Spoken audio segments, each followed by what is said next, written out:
जैन समुदाय के लिए दो बड़ी खबरें हैं। भारतीय भाषा केंद्र में लंबे समय तक प्रोफेसर रहे, हमारे सबके हाथ में गोविंद प्रसाद जी का 2 दिन पहले निधन हुआ। और आज ऐसे कैंटीन में जो मदन जी, जिनका लंबा समय जेएनयू में हम सबके साथ बीता है, और हम सबके साथ में जेएनयू की 4 पीढ़ियों के साथ जब से एसएल का कैंटीन बना है तब से वो वहीं पर थे, उनका भी आज देहांत हो गया है।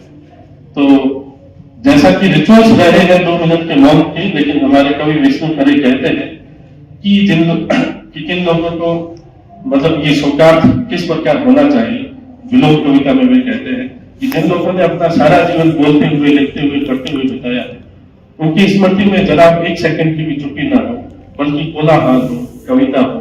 तो मैं उसी परंपरा को याद रखते हुए, उनकी आत्मीयता को याद रखते हुए, उनकी स्पिरिट को याद रखते हुए साथी प्रेम को कहूंगा कि गोविंद जी की कविता से पढ़े।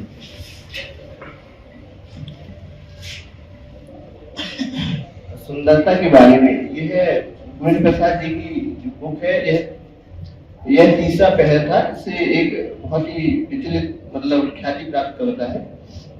सुंदरता के बारे में मैं जो भी कहूँगा वह भूख में एक टुकड़ा होगा। सुंदरता के बारे में मैं जो भी कहूँगा वह प्यास में एक बूंद होगी। सुंदरता के बारे में जो भी कहूँगा वह अंधेरे में उजाले की एक किरण होगी। सुंदरता के बारे में जो भी कहूँगा वह गायक के कंठ में करुणा में भीगा एक स्वर होगा। जैसा कि नौचारिकी की बेसिक पीछे बताया रहा है कि हम एक ऐसा बातचीत का प्लेटफॉर्म बनाए जहाँ के बिना किसी हिराकी, बिना किसी दबाव के बातचीत हो सके, और नए नए विषयों पर जो हमारी अकेडमिक और हमारे राजनीतिक सामाजिक सरोकारों के अंदर वृद्धि करे, और जो जेल में अकेडमिक कम्युनिटी श्रेष्ठ होती जा रही है, जिसमें आपसी बातचीत नहीं हो पा रही है, उसमें एक बातचीत का माहौल खुले। तो उसमें साहित्य, और ना केवल साहित्य के साथ दूसरी कलाओं का क्या योगदान हो सकता है, और उसमें बातचीत कैसे हो सकती है, ताकि ये लेना देना कि अकादमिक का कलाकारों के साथ और कलाकारों का अकादमिक के साथ लेना देना चलता रहे, ताकि भविष्य के समाज को बनाने के लिए जो चीजें जरूरती होती है उसका हम एक बेहतर मॉडल बना पाए, ना केवल एक मॉडल, कई सारे मॉडल की कल्पना कर पाए। तो उसी आइडिया से अनौपचारिकी को शुरू किया गया था, और आज अनौपचारिकी की तीसरी किस्त है। पहली बार हमने संतोष से विद्रोही जी के बारे में बातचीत की। विद्रोही जी जो इस टेम्पलाज के ही कवि थे, यहीं पर रहते थे। दूसरी में हमने रणेंद्र के साथ आदिवासी सौंदर्य बोध और प्रतिरोध विषय पर बातचीत की। आज हमारे साथ साथी तस्नीफ है। तस्नीफ का एक लंबा सिलसिला रहा है साहित्य के साथ, और बहुत छोटी उम्र से है। उन्होंने 13-14 साल की उम्र में शायरी कहना शुरू किया, फिर एक उम्र के बाद शायरी के साथ उन्होंने फिक्शन लिखना शुरू किया। लेकिन बाद के दिनों में जो चीज सबसे ज्यादा प्रभावित करती है कि उन्होंने बहुत सारा हिंदी में लिखा साहित्य उर्दू पाठकों तक पहुंचाया, और उर्दू में लिखा साहित्य हिंदी पाठकों तक पहुंचाया। उनका खुद का उपन्यास दोनों भाषाओं में आज उपलब्ध है, नया नजर। तो तस्नीफ जिस विषय पर बात रखना जा रहे हैं उस पर उनकी एक प्रैक्टिकल बहुत सारे अनुभव है, तो वो आइडियाज और वो अनुभव के साथ आज अपनी बात रखेंगे। तो मैं साथी तस्नीफ को बुला बहुत बहुत शुक्रिया अनौपचारिकी का, विभांशु, शुभम, शौर्य, आप सभी लोगों का जो यहाँ बैठे हैं। दरअसल ऐसी कोई भी बातचीत जो किसी रुके हुए सिलसिले को जोड़े, उसको आगे बढ़ाए, ये बहुत ज़रूरी है कि हम इस बात को समझें कि उर्दू और हिंदी असल में इस पूरी चर्चा को नाम दिया गया है कि उर्दू और हिंदी अतीत का संदर्भ और भविष्य की तलाश। तो बुनियादी तौर पे जब मैंने पढ़ना लिखना शुरू किया, और ख़ास तौर पे उर्दू का ही मेरा बैकग्राउंड रहा है, हमारे वालिद के घर में करीब 3000 किताबें थीं जब मैंने आँख खोली। इस लिहाज से मैं प्रिविलेज था कि मैं उर्दू और फारसी की किताबें बहुत छोटी उम्र में ही पढ़ना शुरू कर दी, और शायरी भरपूर पढ़ी। दूसरा अदब पढ़ा। उस ज़माने में मैंने रादगा के जो ट्रांसलेशंस आते थे, चेखव के, दोस्तोयेव्स्की के, जो पुराने रशियन ट्रांसलेशंस थे, और उनकी अच्छी बात ये थी कि वो डायरेक्ट रशियन से ट्रांसलेट होते थे, तो उनको पढ़ा।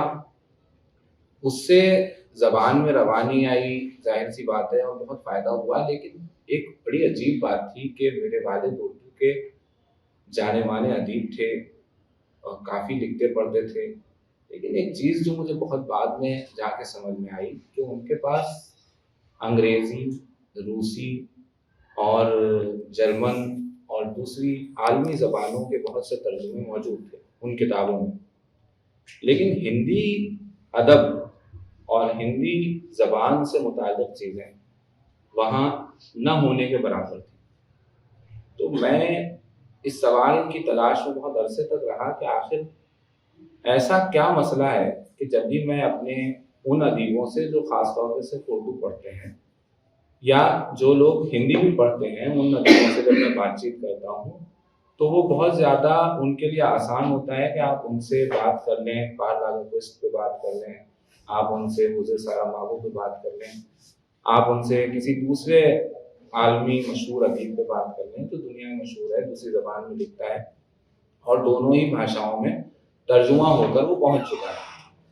लेकिन बड़ा मुश्किल है, जैसे अभी मैं बात ही कर रहा था वहाँ बैठकर अभी इन लोगों के साथ, दोस्तों के साथ, तो मैंने एक नाम लिया मोहम्मद खालिद अख्तर का।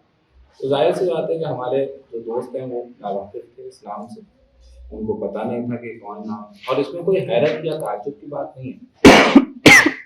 देखिए, हमने खाई ही इतनी चौड़ी बनाई, हम अतीत की बात करते हैं अगर, तो ये फासला ही हमने इतना गहरा और इतना लंबा कर दिया है, इतना बड़ा कर दिया है कि इसे काटने में मतलब ये एक आदमी के बस का काम नहीं।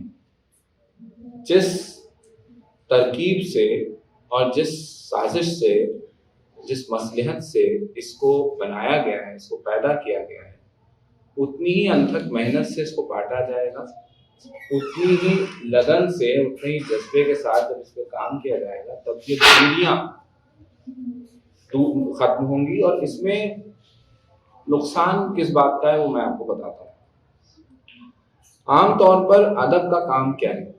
अदब का काम यह है कि वो एक समाज की पूरी सूरत हाल, उसमें पनपने वाले, जन्म लेने वाले बहुत सारे मसाइल को, बहुत सारी बातों को वो अपने पढ़ने वालों तक पहुंचाता है। लेकिन वो चाहे नज़्म के जरिए हो, शायरी के जरिए हो, या फिर वो फिक्शन के जरिए हो, लेकिन जब आप उसका अदब पढ़ ही नहीं पाएंगे तो आप उस जबान के बोलने वालों तक आपकी पहुंच जो है, जाहिर सी बात है कि बहुत महदूद हो जाएगी। आप जानेंगे नहीं कि वो किस तरह सोचते हैं, किस तरह से लिखते हैं, किस तरह की आवाज़ें उनके यहाँ हैं। और इस पे बड़ी इससे फ़ायदा ये होता है कि जो अहले सियासत हैं, यानी कि जिनका काम ही यही है कि वो हर चीज़ में सियासत करें, लोगों को एक दूसरे के खिलाफ भड़काएं। और जैसा कि हमारे लोग मासूम तो नहीं है, लेकिन आमतौर पर इस चीज़ के लिए तैयार रहते हैं कि ज़बान के नाम पे लड़ना है, मुल्क के नाम पे लड़ना है, पहचान के नाम पे लड़ना है, तो उनके लिए बड़ा आसान हो जाता है ज़रा सी बात पर कि वो लोग ऐसे होते हैं। ये जो वो लोगों की सियासत है, इसको बहुत आसान है दूसरे तक पहुंचाना तब जब आप वो ज़बान या उसमें लिखे गए काम से पूरी तरीके से ना वाकिफ हैं। तो उर्दू के साथ ये मसला रहा कि उर्दू की बहुत सारी चीज़ें, ख़ासतौर पे देखिए उर्दू वालों की शायरी ने इतना ज़्यादा अपना एक दबदबा बनाया और ऐसा एक शोर मचाया। पिछले दिनों हमारे दोस्त हैं कासिम याकूब, पाकिस्तान में हैं, उनका एक मुझे व्हाट्सएप पे मैसेज आया कि तसनीफ, हमारे दोस्त ने सवाल पूछा है और मेरे पास उसका कोई जवाब नहीं है, और वो सवाल ये पूछ रहे हैं कि भाई हिंदी शायरी इतने अरसे से हो रही है, इतनी ज़्यादा हो रही है, लेकिन उनके पास कोई गालिब जैसा बड़ा शायर क्यों नहीं?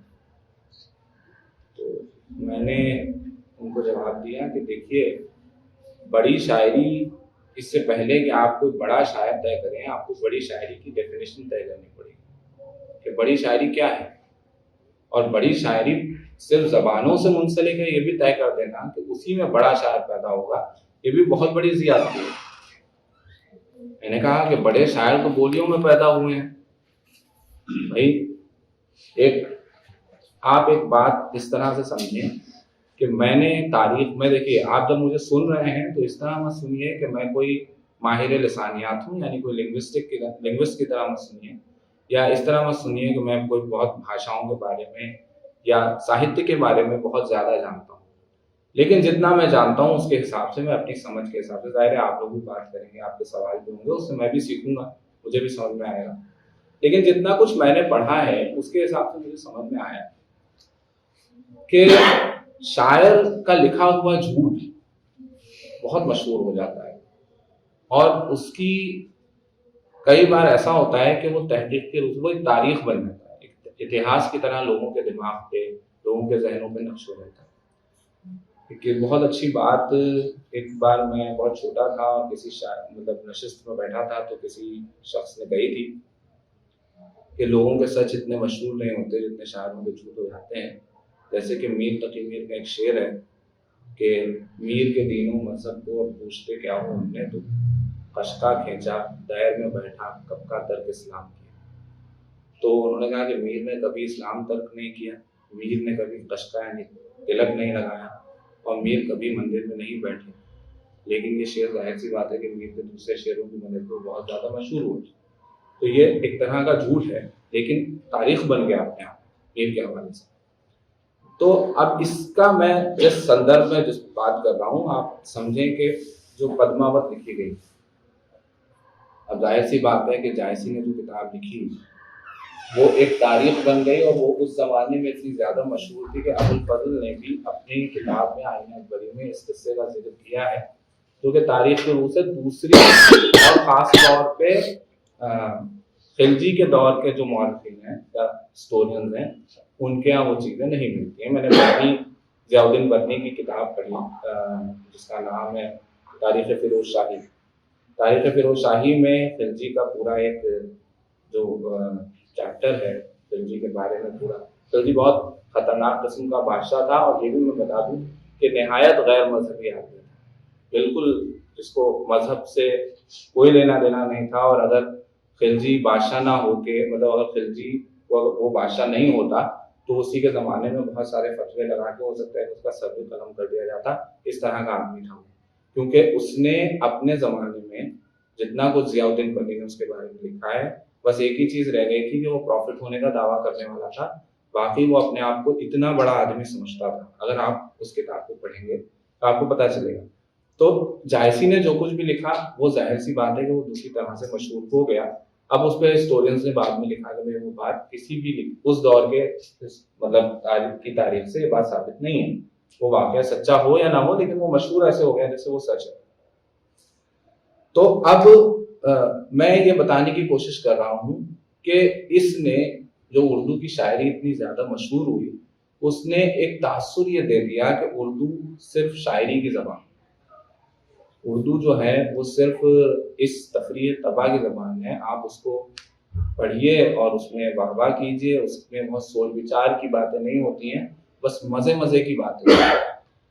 तो इस हवाले से भी एक नुकसान ये हुआ कि उर्दू की जो अच्छी शायरी थी या तो इस तरह की शायरी थी जिसमें फिक्रंगेज शायरी कहा जा सकता है, या जिसको कहा जा सकता है कि संजीदा शायरी, वो पीछे चली गई। और जो अदब खास तौर पे जो साहित्य शायरी में नहीं लिखा गया था, उसकी तो पूछिए मत कि ऐसा हाल हुआ उसका कि वो अपने ही ज़माने में उर्दू में पढ़ने वाले बहुत सारे लोगों तक ठीक से नहीं पहुंच पाए। और अब आ जाते हैं इस चीज़ पर कि हमारे ज़माने में जब हम ये देखते हैं, आज भी आप ये देखें कि बहुत सारे लोग इस बात को लेकर जब वो उर्दू की तरफ राग़िब होते हैं तो उनको सबसे पहले ये होता है कि भाई शेर व शायरी बहुत उम्दा होती है उर्दू में, हम इसलिए पढ़ें उर्दू क्योंकि हमारी ज़बान दुरुस्त हो। और माफ़ी जगह इस तरह की गलत फहमियाँ उन लोगों ने भी पैदा की हैं जो उर्दू के शायर थे। जैसे फिराक गोरखपुरी ने ख़ास तौर पे हिंदी वालों को बहुत ख़राब बातें कही और उनको सिर्फ इसलिए कहीं कि भाई वो ज़बान नहीं जानते, बोलना नहीं जानते, अगर अफसर नज़र आना है तो उर्दू बोलिए। जैसे कि एक तरह की ज़बान के साथ जो क्लास का या एक स्टैंडर्ड उस तरह से जो जोड़ने की कोशिश की गई, वो उसने कोई फ़ायदा नहीं किया भाषा का। उस जबान को कोई फायदा नहीं पहुंचाया, उल्टा उसको एक खास ऐसी जबान बना दिया। मैं आज भी समझता हूँ कि उर्दू के जितने भी जश्न होते हैं या उर्दू के हवाले से जितनी भी बातें होती हैं खास तौर पे, वो यही है कि आप उर्दू पढ़ने लिखने वाले को ये समझते हैं कि यार ये तो मतलब ये आदमी बोलता बहुत अच्छा है, ये आदमी बात बहुत अच्छे सलीके से कर लेता है, इसके पास अल्फाज बड़े अच्छे हैं, मीठी मीठी जबान कहा जाता है उर्दू को कि बड़ी मीठी जबान है। तो मैं कहता हूँ कि यार ये इन लेबल्स से उर्दू को बचाने की जरूरत है, क्योंकि उर्दू में बहुत कुछ ऐसा लिखा गया है जो जाहिर सी बात है कि हर जबान की दो रिवायतें होती हैं, हर जबान की, ये कोई उर्दू के साथ नहीं है, ये हर जबान में होता है। तो उर्दू के साथ भी दो रिवायतें खास है। एक रिवायत तो यह है उर्दू की कि उर्दू में सख्त मजहबी लिटरेचर लिखा गया, खतरनाक किस्म, जो कि अपनी तारीख को ग्लोरीफाई करता है, अपने इतिहास के बारे में झूठ बोल बोल के लोगों को ब्रेन वॉश करता है, उल्टा सीधा उनके बारे में ये बताता है कि मजहबी लिटरेचर जिसको कह सकते हैं, और वो भी ऐसा मजहबी लिटरेचर जो लोगों की और दुनिया को खासतौर पे खराब दिशा में लेके जाए। लेकिन उर्दू की एक दूसरी रिवायत है, उर्दू की दूसरी रिवायत है जो दूसरे मज़ाहिब का एहतराम करती है, और ख़ासतौर पे वो आपको इक़्तिदार यानी कि सियासत और हुकूमत और मजहब की मिली जुली पॉलिटिक्स के बारे में बहुत अच्छी तरीके से समझाती। तो जब आप उर्दू की उस रिवायत को जानने की कोशिश करेंगे, खासतौर पर उर्दू की क्लासिकल शायरी की अगर हम बात करें, कायम का शेर है कि काबा अगर ये टूटा तो क्या जाए गम है शेख। आप ये सोचिए, छोटी मोटी मस्जिद के टूटने की बात नहीं हो रही है। आज के ज़माने में अगर कोई कर दे तो उसको तुरंत कह दिया जाएगा कि ये ब्लास्फेमी है एक तरह की। काबा अगर जो टूटा तो क्या जाए गम है शेख, कुछ कसरे दिल नहीं कि बनाया ना जाए। और एक शेर और है कुछ ऐसे ही कि मस्जिद को तोड़ मंदिर सदसाला तोड़ डाल, दिल को न तोड़ियो ये खुदा का मकाम। यानी आप इमारतों में उलझे हुए। आज आप देखिए कि आज हम बैठे हुए हैं, आज हमारे सामने जो खबरें आ रही हैं और जो हम देख रहे हैं और जिस तरह की चीज़ों में हमको उलझाया जा रहा है, अगर हमने अपना अदब ठीक से पढ़ा होता और उसको समझा होता तो हम शायद इस बात को समझ पाते कि ये हमारे लिखे हुए, हमारे जो बुजुर्ग हैं, हमारे जो शायर हैं, जो क्लासिकल शायर हैं, उनके लिखे हुए अदब को ही अगर हमने बारीकी से पढ़ा होता तो हम इन इमारतों को लेकर इतने जज्बाती नहीं होते। इंसान से हमारा रिश्ता बड़ा गहरा होता। हमने इंसान के साथ उस गहरे रिश्ते को धीरे धीरे धीरे धीरे कमज़ोर किया, और उस कमज़ोर करने में दो तीन चीज़ें हैं। एक अपने अदब से पूरी तरीके से आपका नावाकिफ हो जाना, और दूसरी बात है कि अपने ज़बान से जुड़ी हुई एक दूसरी ज़बान जिसको सिर्फ एक नाम दे दिया गया। अब मैं बात करूँ अगर हिंदी और उर्दू की अतीत के हवाले से, अभी मैं वर्तमान पे भी आऊँगा और भविष्य पे बात करूँगा। अगर अतीत के हवाले से बात करें तो ये बात भी बड़ी डराने वाली और बड़ी खौफनाक नजर आती है कि आप मीर तकी मीर को किस जबान पर शायर हैं। मीर तकी मीर से जाके अगर उनका कोई ज़माना है और उनसे कहा जाए कि आप किस ज़बान के शायर हैं और किस ज़बान में आप शायरी करते हैं, तो मीर कहेंगे मैं दो ज़बानों में शायरी करता हूँ, एक फारसी में और एक हिंदी में। मीर उर्दू नाम की किसी ज़बान से वाकिफ नहीं है। मीर के ज़माने के दूसरे शायर सिर्फ मुसफ़ी ने मेरे ख्याल से उर्दू का एक जिक्र किया है, और उर्दू का जिक्र मैं आपको ये भी बता दूँ, उर्दू आज जो है, आज जिसमें हम लिखते बोलते पढ़ते हैं, इसके बारे में भी जब आप पुरानी किताबें खंगालें, क्या है उर्दू हिंदी का मसला। असल में उर्दू हिंदी का मसला हमारा पैदा किया हुआ नहीं है। उर्दू हिंदी का मसला हमको थाल में सजा के अंग्रेज ने दिया, और हम इतने गुलमक्स, इतने बेवकूफ़ लोग थे कि हमने उसको कबूल किया।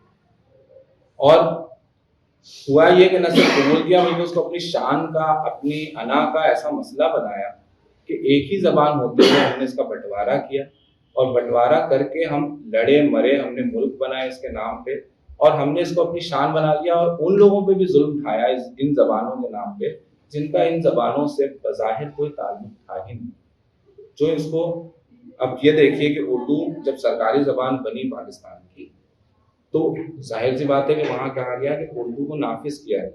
मैं आप लोगों को कहूँगा कि मैंने बहुत सारे आर्टिकल्स रिकॉर्ड किए हैं उर्दू की सियासत के ताल्लुक से, आपको वो सुनने चाहिए। अजमल कमाल पाकिस्तान में एक बहुत अच्छे स्कॉलर हैं, उन्होंने एक आर्टिकल लिखा है, अच्छी उर्दू भी क्या बुरी शय है, यानी अच्छी उर्दू ने लोगों पे क्या क्या जुल्म उठाए।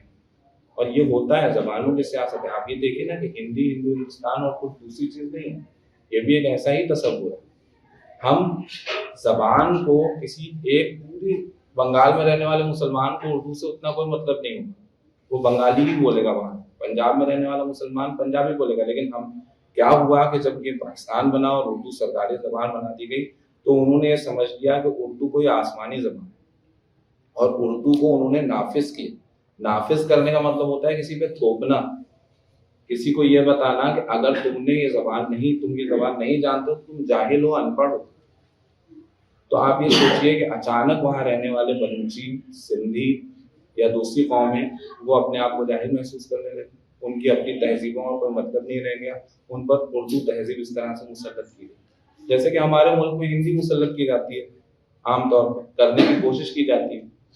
तो ये इससे हमें जाहिर सी बात है कि बचना चाहिए था, और इससे हमें ये अदब बचा सकता था अगर हम इसको बारीकी से पढ़ते और समझते कि इन जबानों का फासला किसी ना किसी तरीके से हमको खत्म करना है।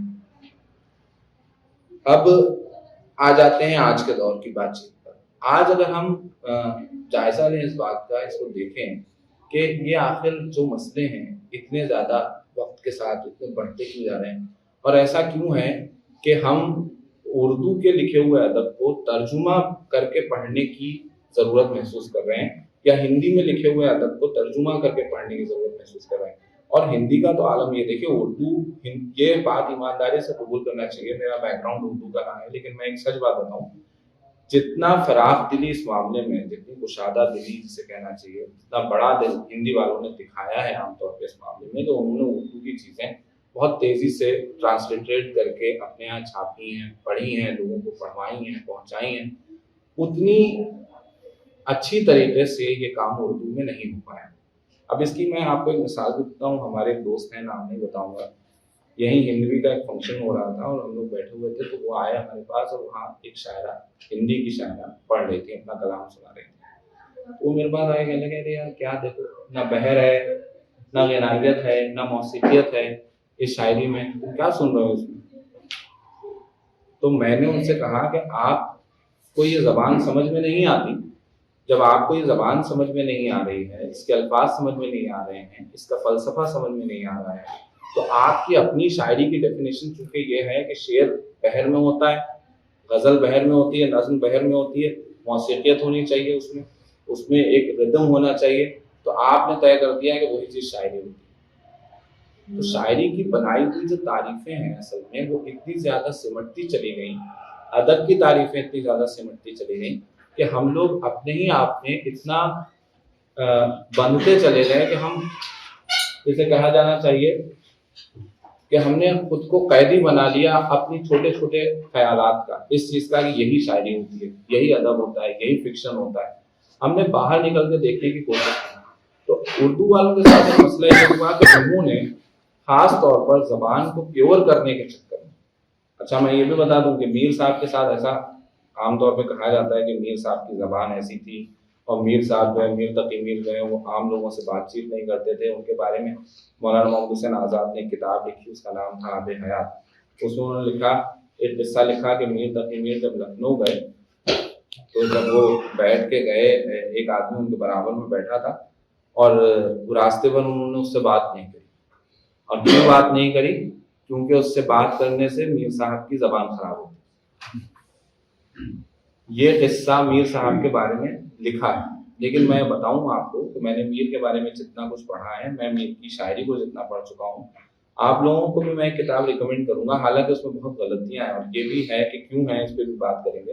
रामनाथ सुमन की किताब है मीर के नाम से, वाणी प्रकाशन से छपी है, वो पढ़नी चाहिए आप लोगों को। उसमें तो मीर के बारे में ये जो किस्सा गढ़ा गया ये झूठा है, क्योंकि मीर की शायरी को जब आप पढ़ेंगे तो आम लोगों की जबान से आने वाले बहुत सारे अल्फाज आपको मीर के यहाँ मिलेंगे। मैंने एक दफा एक साहब को, जो उर्दू के बहुत बड़े स्कॉलर हैं, उनको फोन किया, मैंने उनसे पूछा, ये बताइए कि मीर का एक शेर है कि दिल की तह की कहीं नहीं जाती, मुश्किल है इसरार बहुत, अक्षर तो हैं इश्क के 2 ही, लेकिन है विस्तार बहुत। तो मैंने उनसे कहा कि ये इश्क के तो 3 अक्षर हैं और प्रेम के 2.5 अक्षर हैं, ये 2 अक्षर क्यों कहा मीर? तो उन्होंने कहा यार मैंने कभी इस पे गौर नहीं किया कि मीर ने 2 अक्षर क्यों कहा। तो और उन्होंने किसी से पूछा तो उन्होंने मुझे फोन करके बताया कि सच में हो ये सकता है कि मीर प्रेम की बात कर रहे हूँ, लेकिन वो प्रेम को एक लफ्ज हिंदी में तीत भी कहा जाता है और प्रेम भी कहा जाता है, और वो मीर की शायरी में आया भी कई जगहों पे। तो मीर ऐसा शायर है जो उस जमाने में किसी तरह से जबान को छलनी लेके लफ्जों को साफ नहीं कर रहा है, इस तरह से नहीं बता रहा है। देखिए विस्तार का लफ्ज उसने यूज किया है। इसी तरह से उसके आप तो जितनी हिंदी आज के जमाने के हिसाब से बात कर रहा हूँ, पहले तो खैर जबान ही वही थी, उसने जितने हिंदी अल्फाज इस्तेमाल किए हैं, खुद वो कह रहा है क्या जाने किसको कहते हैं यारों सुकून कल्ब, आया नहीं ये लफ्ज तो हिंदी जबान के बीच। तो वो तो अपनी जबान को खुद ही हिंदी कह रहा है, और हिंदी वो उस जबान को कह रहा है, खासतौर पे इसको समझने की बहुत जरूरत है कि जो शुमाली यानी नॉर्दर्न इंडिया में बोली जाती है। आप ये मत समझ लीजिएगा कि हिंदी कोई ऐसी जबान थी, क्योंकि एक ही तरह की बोली जाने वाली जबान के उस जमाने में भी बहुत सारे नाम थे। गुजरात में बोली जाने वाली वही जबान थी जिसमें संस्कृत के अल्फाज बहुत ज्यादा शामिल किए गए थे, उसको गुजरी कहा जाता था। दक्कन में जो जबान इस्तेमाल की जाती थी जो कि फारसी से थोड़ी अलग थी, जो कि यहाँ से दक्कन के बहुत सारे बादशाहों ने फारसी से कुछ अल्फाज मिला के कुछ संस्कृत के अल्फाज मिला के एक जबान निकाली थी, उसको वो लोग दक्कनी जबान कहते थे। उर्दू के इसीलिए कहते हैं, उर्दू की तारीख जब आप पढ़ते हैं, एक रेख्ता भी उर्दू का नाम था। अब रेख्ता का मतलब क्या है? रेख्ता का मतलब ही है, रेख्ता का मैं आपको आज ये बात बता रहा हूँ, इसको समझिए। रेख्ता का एक मतलब होता है गिरा पड़ा। उर्दू एक जमाने में इस्तेमाल करना जो कि मुस्लिम अशराफिया है या फिर मुसलमान आलिम जो है खासतौर पे, वो अपने लिए जिल्लत की बात समझते थे। उर्दू पढ़ना या उर्दू में आम आसान उर्दू में लिखना। अगर आपको मेरी बात का यकीन ना हो तो मैं आपको 2 रेफरेंस देता हूँ। एक किताब लिखी गई थी जो कि तस्करा है, फोर्ट विलियम कॉलेज में जब बहुत सारी किताबें लिखवाई गई तो मीर अमन दहलवी से तर्जुमा करवाया गया था एक किताब का, चहार दरवेश का। वो किताब मतलब उसके जो ऑथर थे मेन, उनका नाम मेरे ज़हन में नहीं आ रहा है, कुछ कासिम उनका नाम था। तो उसको जब तर्जुमा करवाया तो इन्होंने उसमें लिखा कि मैं इस जबान को उर्दू के लड़के बालों की जबान में लिखा तर्जुमा करना। अब उर्दू अगर जबान है तो उर्दू के लड़के वाले क्या हुए? तो उर्दू असल में वहां जबान के मानी में इस्तेमाल नहीं हो रहा, उर्दू वहां जगह के मानी में इस्तेमाल हो रहा है। उर्दू मोहल्ला जो है असल में वो एक उर्दू, जब आप दिल्ली की तारीख देखते हैं, दिल्ली के बारे में जानते हैं, तो जो उस जमाने में दो शहर बसाए गए, एक नया शहर था, एक पुराना शहर था। नया शहर वो था जो दिल्ली में लाल किले की 4 दीवारी के अंदर था, वो नया शहर कहलाता था। जो बाहर था वो पुराना शहर कहलाता था। तो बाद में जाके जो पुराना शहर है वो नई दिल्ली बना और जो नया शहर है वो पुरानी दिल्ली बना। तो ये दिल्ली की तारीख है। अब इसमें ये हुआ जो मैं जिक्र कर रहा था जिस बात का, तो उर्दू उस खास खित्ते की जबान को कहा जा रहा कि उर्दू की जबान, उर्दू जबान नहीं थी, उर्दू की जबान थी। अब हुआ ये कि जब हम धीरे धीरे हमने ये देखा कि भाई यहाँ पे इसका सिलसिला शुरू किया था कि फारसी में, वो आमतौर पे इसको बड़ी बात मानते थे कि लोग फारसी शायरी करें, ईरानी शायरी को खासतौर पे बड़ी शायरी माना जाता था। तो हिंदी और उर्दू शायरी शुरू कैसे हुई, इसकी शुरुआत की जब बात करें तो वली दक्कनी ने क्या किया सबसे पहले। अब जब मैं इसका भी बता दूं, उर्दू शायरी के बारे में जब आप सुनते हैं बहुत ग्लोरीफाई किया जाता है उर्दू शायरी को, लेकिन जिन लोगों ने फारसी शायरी ठीक से पढ़ी है, अगर वो उर्दू शायरी को पढ़ेंगे तो उनको पता चलेगा कि 80% या 85 या 90% हिस्सा उर्दू में ट्रांसलेट किया हुआ है फारसी शायरी से एज इट इज, और इतना ज्यादा है कि कहीं कहीं तो पूरी की पूरी चोरी है। मिसाल देता हूं आपको, साहिब का एक शेर है, ईरान का शायर है, हुए गुल नाले दिल दूधे चरागे महफिल, हर के बस में तो बर्खास्त परेशान बर्खास्त। गालिब का शेर है, बुए गुल नालय दिल दूधे चरागे महफिल, जो तेरी बज़्म से निकला सो परेशान। तो पूरा का पूरा कॉपी किया हुआ है, मतलब एज इट इज चुराया हुआ है पूरा। और मैं इस स्टोरी को बुरी बात नहीं मानता हूँ, किसी जबान को रिच करने के लिए, किसी जबान को बनाने के अमल में इस तरह की चीजें होती हैं, इसमें कोई शक नहीं है, और वो मशहूर भी हो जाती है। तो हम बात कर रहे हैं इस चीज की कि अब आज के दौर में अगर हम इसको देखें इस तरह से कि भाई अब ठीक है, हम इतना इन सब चीजों से कटे रहे हैं, इनको हम नहीं जानते हैं, तो अब सवाल ये है कि इससे जो गलत फहमियां पैदा हो रही हैं कल्चर्स के बारे में, जो इतने एक दूसरे पे हावी हैं, इतने एक दूसरे से मिले हुए हैं। अब आप ये जानिए कि नजीर अकबर आबादी ने, जाहिर सी बात है जैसे मीर हैं वैसे ही नजीर भी अपने जमाने, मीर के जमाने के शायर, नजीर अकबर आबादी एक ऐसा शायर था जिसको आप कह सकते हैं कि एक आवारा गर्द शायर। वो घर में बैठने वाला आदमी नहीं था, वो बाहर निकला, उसने हर चीज पे नज्म लिखी है, रोटी पे नज्म लिखी है, उसने आदमी पे नज्म लिखी है, उसने दीवानी पे नज्म लिखी है, हनुमान पे नज्म लिखी है, उसकी नज्म है महादेव का पिया। उसने उन रस्मों पे नज्में लिखी हैं जिनको आमतौर पे हिंदू शायर नहीं, शायरों की नज्में नहीं मिलेंगी आमतौर पर आपको।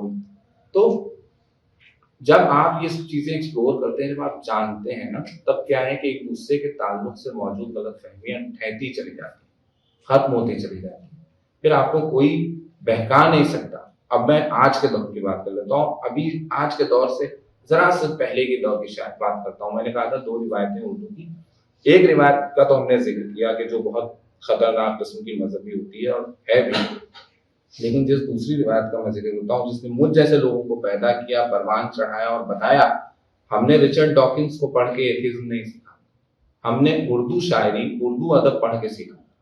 हमने जाना कि वो रिवायत जिसने आपको रोशन ख्याल बनाया, आपका साइंटिफिक टेम्परामेंट पैदा किया आपके अंदर, वो अदब जिसने आपको दूसरे समाजों में मौजूद लोगों के बारे में जानने के लिए तजस्सुस, एक तलाश का जज्बा पैदा किया, वो उर्दू का वो अदब था। जैसे मैं बताता हूँ आपको, मंटो क्यों ही ले लेते हैं, मंटो का तो बड़ा शोर है, बहुत ज्यादा शोर है, बड़ा अच्छा राइटर है, लेकिन वही 3-4 कहानियां, ठंडा गोश, वही सेंसेशनलाइज करने वाली कहानियां। लेकिन आप मंटो को एक्सप्लोर करें, आप मंटो के बारे में जाने कि मंटो ने किस किस चीजों में अपना नजरिया किस तरह, देखिए कई मामलों में मंटो की मैं तनकीद भी करता हूँ, आलोचना भी करता हूँ मंटो, कुछ मामलों खासतौर पर औरत के मामले में मंटो मुझे बहुत ऐसा लगता है कि वो इनसेंसिटिव आदमी थे।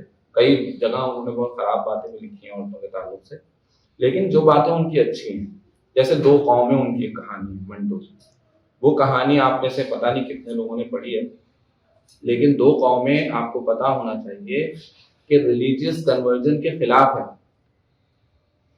वो कहानी, और वो उर्दू में ऐसी वाहिद कहानी नहीं है। फिर LGBTQ के मसले पे आप बात कर लीजिए, हम उर्दू वो जबान है आपके सामने दे दे के घूम फिर के कहानी आ जाती है इस पर चुगताई के लिहाफ एक कमजोर कहानी है, लिहाफ एक धोखा देने वाली कहानी है। वो कैसे है वो भी मैं बताता हूँ। लिहाफ उस मौजू पे लिखी नहीं गई है, उसका उससे कोई ताल्लुक ही नहीं है इस पूरे मसले से। लिहाफ इस मामले से ताल्लुक रखती है कि बच्चियों के साथ वो एक पीडोफाइल जो एक वो है मसला है, उससे वो ताल्लुक रखती है। वो बताती है कि किस तरह से, और ऐसा नहीं है कि एक औरत के साथ जो जुल्म हो रहा है उससे वो औरत कोई अच्छी दिशा में जा रही है या वो लेस्बियन बन जा रही है। वो जिस तरह से बताया गया है उस लड़की का तस्वुर कीजिए जिसके साथ वो चीज हो रही है, जो वो देख रही है और जिसके साथ वो वाकया गुजर रहा है। अगर आपने लिहाफ पढ़ी और आपके जहनों में ताजा है कहानी, तो आप सोच के देखिए कि वो कोई बहुत अच्छी और बहुत अच्छी मिसाल नहीं है इस हवाले से बात करने की। कोई आपको सेंसिटिव नहीं बनाती इस ताल्लुक से।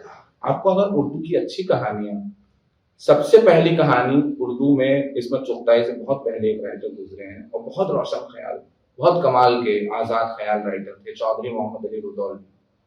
चौधरी मोहम्मद अली रुदौलवी ने एक कहानी लिखी तीसरी जिन्स, इसका मतलब होता है थर्ड जेंडर। उन्होंने वो गे कल्चर पे उन्होंने वो कहानी लिखी। अब बाद में आ जाते हैं, एक कहानी उन्होंने लिखी हाजरा मसूर ने, उसका नाम है तिलोट पहाड़। एक बहुत अच्छी कहानी मुमताज शीरी ने लिखी, अंगड़ाई उसका नाम है। मंटो की आई असली जिन नाम से एक कहानी है। इन कहानियों को तो हमको लाना है ना सामने, इन पे हमको बात करनी है। जो हमारी रिवायत में ऐसी कहानियां हैं, अब मैं आपको बताऊं, ये तो मतलब थोड़े पुराने वक्त की बात हो जाती है। अब आज के दौर की बात कर लेते हैं, तो कुछ ही वक्त पहले कहानियां लिखी गई और अच्छी कहानियां लिखी गई। खालिद तूत की एक कहानी है इरावती के नाम से। वो इरावती के नाम से वो कहानी आपको बताती है कि पाकिस्तान में एक मंदिर है, उस मंदिर में वो लोग पूजा नहीं कर पा रहे हैं क्योंकि मूर्तियां नहीं रख सकते, और वो मूर्तियां नहीं रख सकते हैं तो वो बेचारे प्लास्टिक के वो लगाते हैं, पोस्टर्स लगाते हैं उसके ऊपर, और वो पोस्टर्स भी किस तरह से फाड़ दिए जाते हैं, किसी जरा सी बात पे कोई चीज हो जाती है किस तरह से पोस्टर, और कैसा जुल्म वहां की माइनॉरिटी पे हो रहा है, वो उसको लिखा है उन्होंने। सवाल यह है कि वो कहानियां तो लिख रहे हैं भाई, इकरामुल्लाह ने एक कहानी लिखी है अपने यहाँ जो अहमदियों पे पाकिस्तान में जुल्म हुआ उसके खिलाफ लिखी है, बहुत अच्छी लंबी कहानी है, शायद आंख ओझल उसका नाम, वो नॉवेल ही है मेरे ख्याल से। ऐसी बहुत सारी चीजें लिखी गई हैं जो इन मजालिम का, इन नाइंसाफियों का, इन चीजों का सामना करती हैं, आंखें मिला के इनसे बात करती हैं। लेकिन यहाँ पर अगर आप हिंदी में लोगों से बात करें तो जाहिर सी बात है आप में से खालिद तूत का नाम किसने सुना होगा, इकरामुल्लाह का नाम किसने सुना होगा। जाहिर सी बात है कि ये लोग आपसे दूर हैं, ये आपसे दूर रखे गए हैं, ये आप ही से दूर नहीं है, ये उर्दू वालों से भी दूर है। उर्दू वाला इसे इन्हें इसलिए नहीं पढ़ता है कि मैं आपको बताता हूँ, मुझसे जब सांप्रदायिकता में बात होती है, हमारे दोस्त अक्सर बोलते हैं फला फला चीज है वो तस्नी वो सांप्रदायिकता उसमें है, इसको मत पढ़ो, इसको मत छापो, ये मत करो। मैंने कहा कि जिस दिन हम सांप्रदायिकता को और किसी लेखक की सांप्रदायिकता को असली मसला बनाने लगे, हम उर्दू के 90% राइटर्स को हमें उठा के अलग करना पड़ेगा।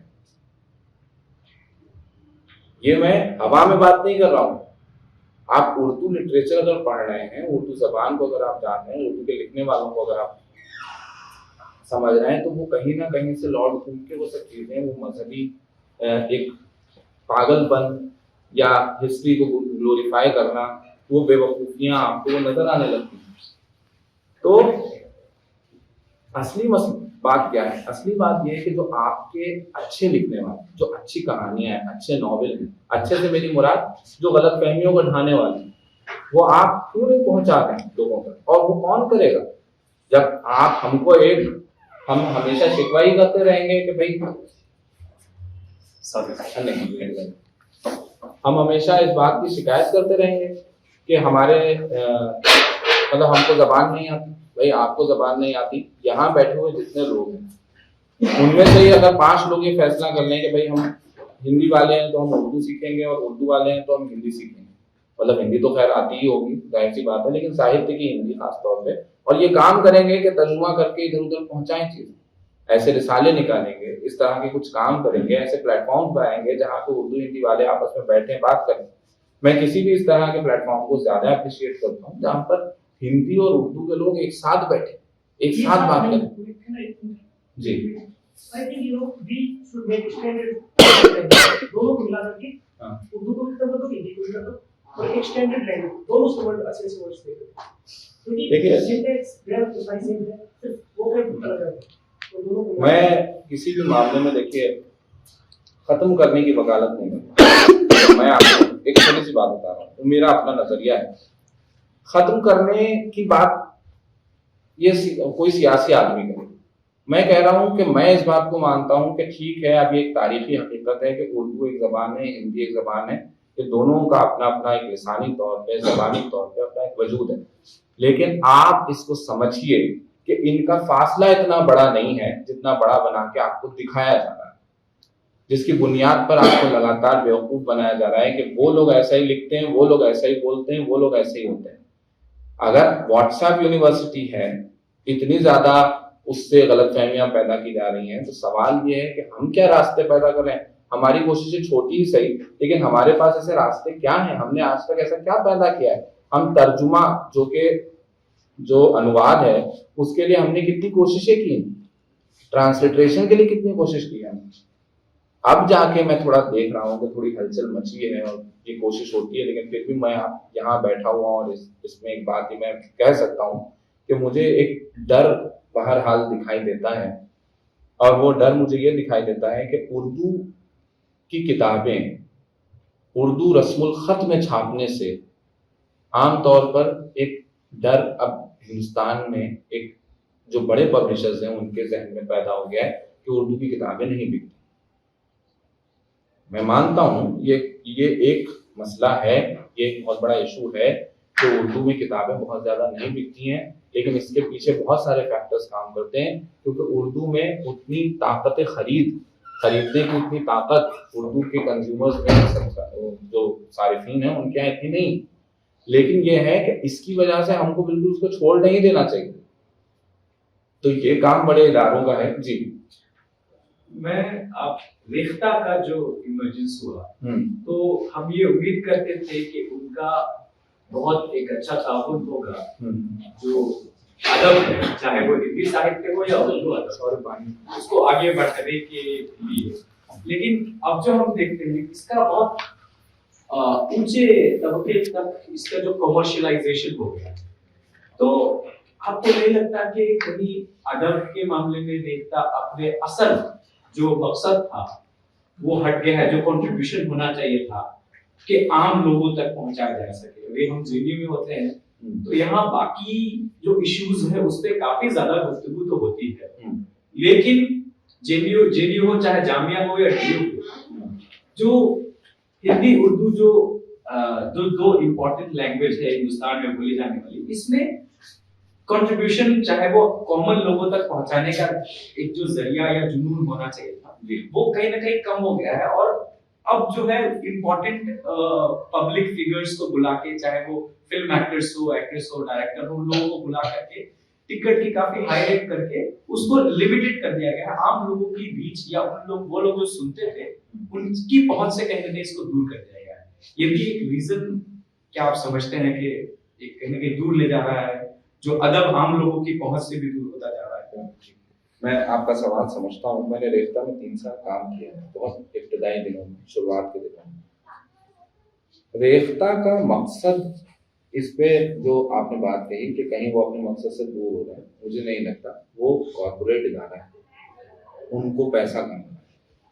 देखिए बहुत साफ बात, इसमें हम समझते हैं कि वो जबान की खिदमत कर रहे हैं। इस हवाले से जबान की जितनी खिदमत हो जाए और जो कुछ उन्होंने किया है, मैं उसको उर्दू के हवाले से बहुत अप्रिशिएट करता हूँ, बड़ी बात मानता हूँ। क्योंकि पता नहीं आप लोग कितने लोग उससे फ़ायदा उठाते हैं, कितने लोग उर्दू जानते हैं, लेकिन उर्दू की जो ई लाइब्रेरी उन्होंने बना दी, मैंने ख़ास तौर से बहुत फ़ायदा उठाया। ऐसी किताबें जो लाइब्रेरियों की खाक छानने से भी आपको नहीं मिलती थी, वो रेख्ता पर आपको मिल जाती। तो मैं रेख्ता को एक तरह से एक मामले में, हाँ अगर बात आती है किसी चीज़ की के बाजारवाद की, तो मैं ये कहूँगा कि रेख्ता का असली मकसद वही था जो अब रेख्ता कर रहा है।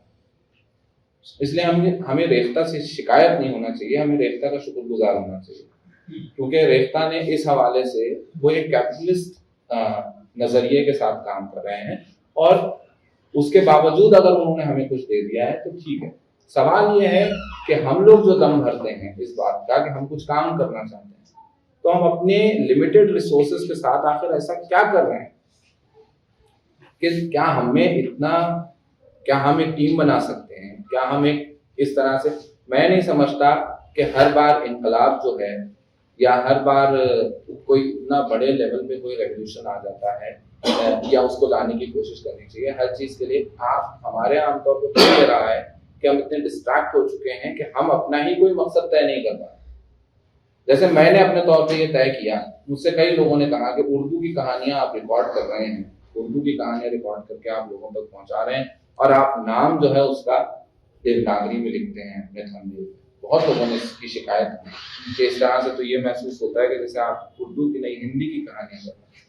तो मैंने उनसे कहा कि मुझे खास तौर पे उर्दू की कहानियां जो उर्दू रस्म खत में लोग पढ़ लेते हैं, मैं उन तक पहुंचा ही नहीं रहा हूँ। मैं उर्दू की कहानी पहुंचाई उसी आदमी तक रहा हूँ जो उर्दू की कहानी पढ़ना तो चाहता है, सुनना तो चाहता है, लेकिन उसको उर्दू रस्म खत नहीं आता, तो उर्दू लिपि में नहीं पढ़ सकता। तो आप अपने तौर पे क्या काम कर सकते हैं? बस एक आदमी भी ये तय करे कि उसको कुछ काम करना है, कुछ ऐसा काम करना है कि उसको लोगों तक अच्छी चीजें पहुंचानी किसी तरीके से। तो मुझसे जितना हो रहा है वो तो मैं कर रहा हूँ, और बाकी लोगों को भी। और ऐसा नहीं, मैं नहीं कहूँगा, मैं नाउम्मीद नहीं हूँ इस बात से, क्योंकि ऐसे लोग हैं।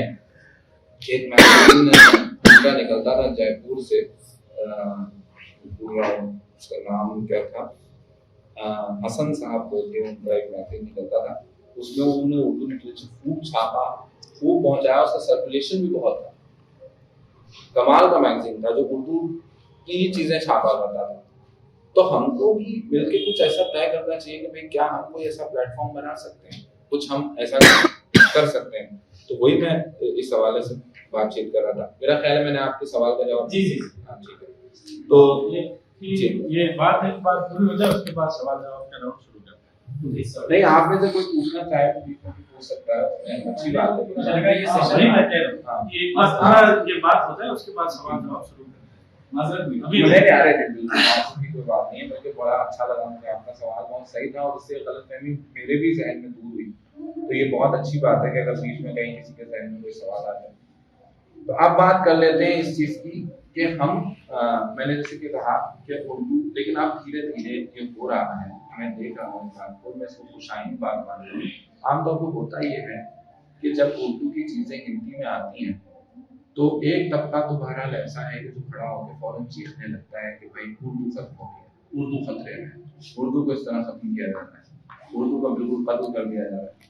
तो मैं उनसे ये कहता हूँ, जैसे मैं हमारे एक शायर दोस्त है, उन्होंने मुझसे कहा कि मैं तो अपनी शायरी कभी देवनागरी में नहीं लाना चाहता, जिसको मेरी शायरी पढ़नी है वो उर्दू सीखे। तो मैंने कहा कि किसी को आपकी शायरी पढ़नी है, उसको वो पढ़नी कैसे होगी? सवाल ये है ना कि वो अगर आप किसी गैर उर्दू वाले तक चीज ले जाना चाहते हैं, पहुंचाना चाहते हैं, और एक गलत फहमी जिसको मुस्तकिल तौर पर दूर करते रहना बहुत जरूरी है। अगर हमको इस नस्ल को और आइंदा नस्लों तक भी ये बात पहुंचानी है कि जबान का लिपि से कोई ताल्लुक नहीं, रस्मुल खत जबान नहीं है। उर्दू को आप फारसी रस्मुल खत में लिखिए तब भी वो उर्दू रहेगी, रोमन में लिखिए तब भी वो उर्दू रहेगी, देवनागरी में लिखिए तब भी वो उर्दू रहेगी। इसी तरह हिंदी को आप फारसी रस्मुल खत में लिखिए। मैं जब एनसीपीएल में कुछ महीनों के लिए मैंने काम किया था, तो वहां पे एक साहब आए, अभी तो वो बहुत बड़े वजीर हैं कहीं, तो उन्होंने एक बात कही कि फारसी लिपि को हमें जड़ से उखाड़ के फेंक देना, ये इन्वेडर्स की लैंग्वेज है, उनकी लिपि है, और न ये है न वो है। तो मैं इस तरह की जब भी कोई बात करता है तो जाहिर सी बात है कि वो बड़ी हंसने वाली बात होती है, क्योंकि कोई आप जबान के ताल्लुक से कैसी भी बात कर लीजिए, आप जबान को जड़ से उखाड़ के फेंक ही नहीं सकते। जबान एक ऐसी ही चीज है। उर्दू में बहुत सारी कोशिशें ऐसी हुई हैं, ऐसी तहरीकें चलाई गई हैं, मतरूकात की तहरीक चलाई गई हो। आप में से कोई उर्दू की तारीख से थोड़ा बहुत भी वाकिफ हो तो इस पे बहुत अच्छा मजमून है। मैं चाहूँगा कि जो लोग उर्दू जानते हैं अपने गैर उर्दू का दूसरों तक भी पहुँचाएँ। एक दत्तात्रेय कैफी का एक मजमून है, उसका नाम है मतरूकात।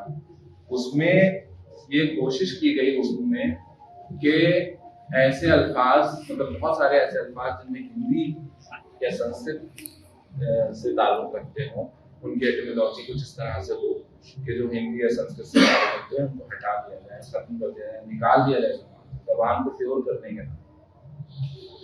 लेकिन आप कर नहीं सकते, ये कोई नहीं कर सकता।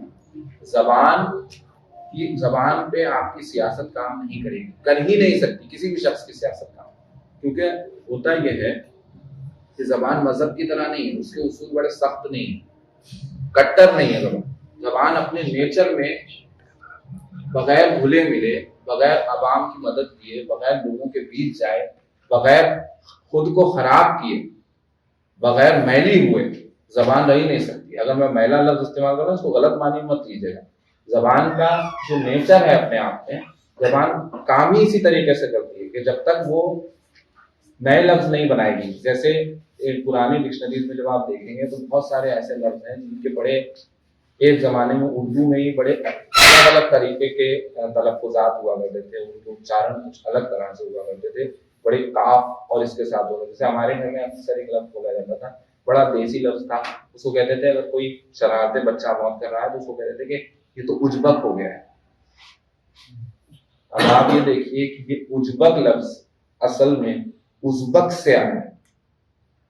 ये उज़्बक जो है, जिसने हिंदुस्तान पे, जब उज़्बेकिस्तान से जो हमलावरों ने हमला किया था हिंदुस्तान पे, क्योंकि ये हमारी याददाश्तों में इसलिए पड़ा है कि बहुत याद रखने वाली बात है, और मैं इस बात को बार बार दोहराता हूँ और बार बार कहता हूँ कि मुसलमानों को खास तौर पे इस बात को समझने की जरूरत है कि आपका मजहब अलग हो गया है, ये एक अलग बात है, लेकिन आपकी लिसानी तारीख, आपकी जबानी तारीख वहीं से आती है, इसी जमीन से जुड़ी हुई है। आप कहीं बाहर से नहीं आए हैं, आप यहीं पे कन्वर्ट हुए हैं। तो आपको या आपके बाप दादाओं को अगर कन्वर्ट किया गया है तो उससे हो सकता है कि मजहब तब्दील हुआ हो, लेकिन आपकी जो समाजी तारीख है, जो जबानी तारीख है, जिसको मैं लिसानी तारीख उसके लिए सही उर्दू में लफ्ज़ है, तो वो नहीं बदल जाती है, वो चेंज नहीं होती है। उससे आपको ये अपने आप को इतना डिफरेंशिएट करने की जरूरत नहीं है। तो इसलिए ये लफ्ज देखिए उजबक कैसे इस्तेमाल किया जाता है कि भाई बच्चे को शरारत, तो उनको पता भी नहीं है कि ये लफ्ज कैसे आया, क्योंकि वो उन हमलावरों के लिए इस्तेमाल हो रहा था, वो आज भी उसी तरह से इस्तेमाल होता चला आ रहा। तो बाहर से मुबारक हैदर ने किताब लिखी है जो कि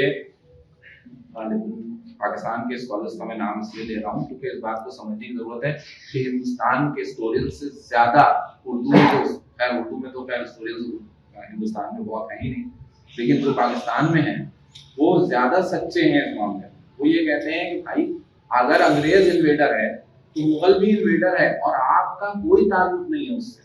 आप इस बात को समझिए, आप अपने को जोड़िए मत उससे। उनके आने से बहुत फायदे हुए, बहुत नुकसान हुए। जैसे अंग्रेज के आने से भी बहुत सारे फायदे हुए और बहुत सारे नुकसान भी हुए। तो हमको जो नुकसान की बातें हैं वो हमको हटा देनी चाहिए, जो फायदे की बातें हैं जाहिर सी बात है वो चली आ रही है। मैं आपको बताता हूँ कि जो नुकसान की बातें हैं उनको हमारे सरों पे कैसे थोपा गया। एक किताब है, बहुत मशहूर किताब है, हिंदी में भी ट्रांसलेट हो गई और लखनऊ वालों ने तो उसे सराखों पे रखा।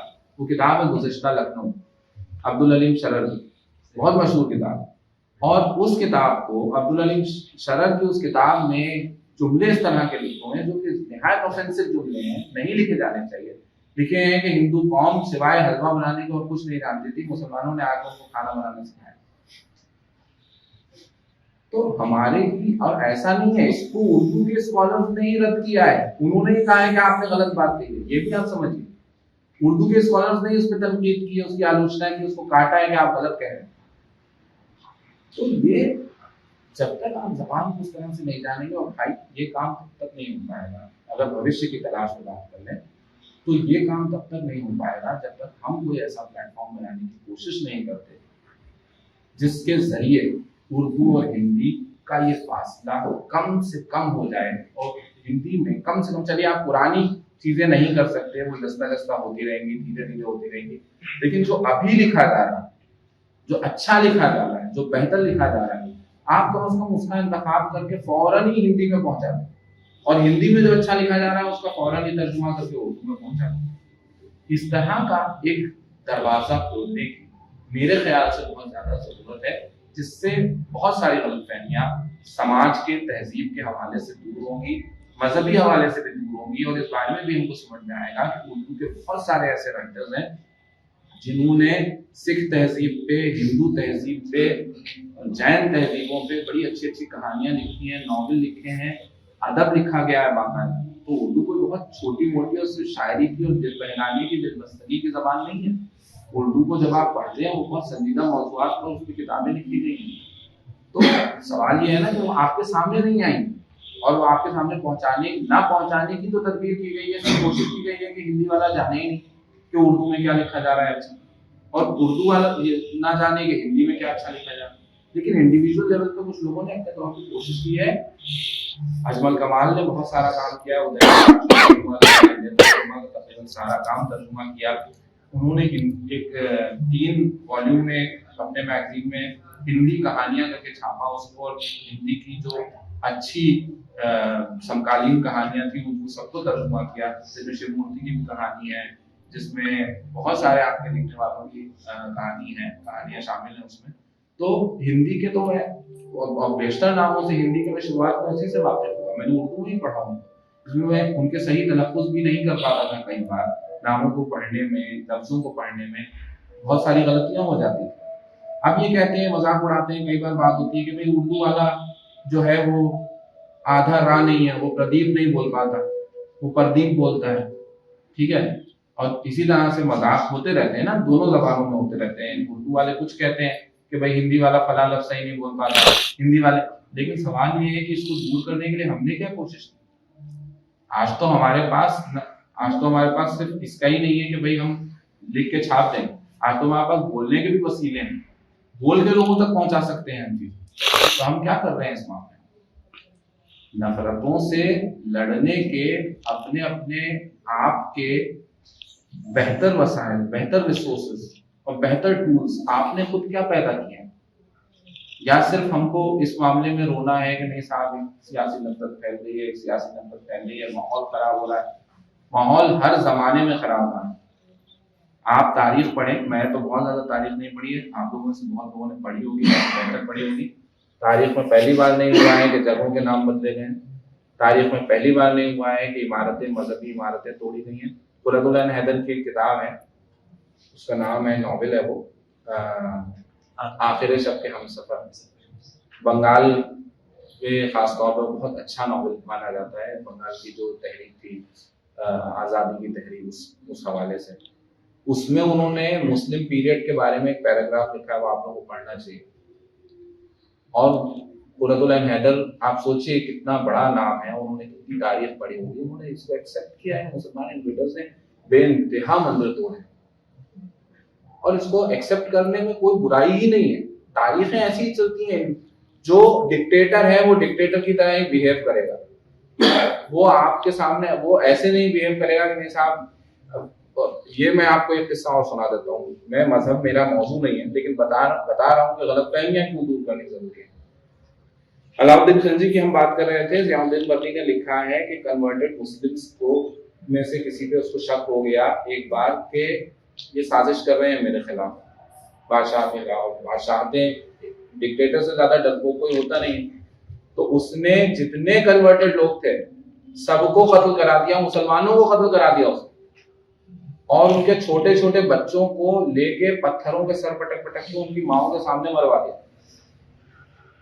ये हिंदुओं का कत्ल नहीं किया था, ये मुसलमानों का कत्ल किया था। तो आप जब पढ़ते हैं, जब जानते हैं, तो आप तारीख, आपको कोई दौर डराएगा नहीं, आपको इस बात पे उकसाएगा कि आप अपने तौर पे इंडिविजुअली आप क्या कोशिशें करें। तो ये बहरहाल आज मैंने अपनी बातचीत आप लोगों के सामने रखी। अब आप लोग कोई सवाल पूछना चाहें तो जरूर पूछें, अदब या तारीख या जिस चीज के बारे में आपके जहन में अगर कोई बात आती है।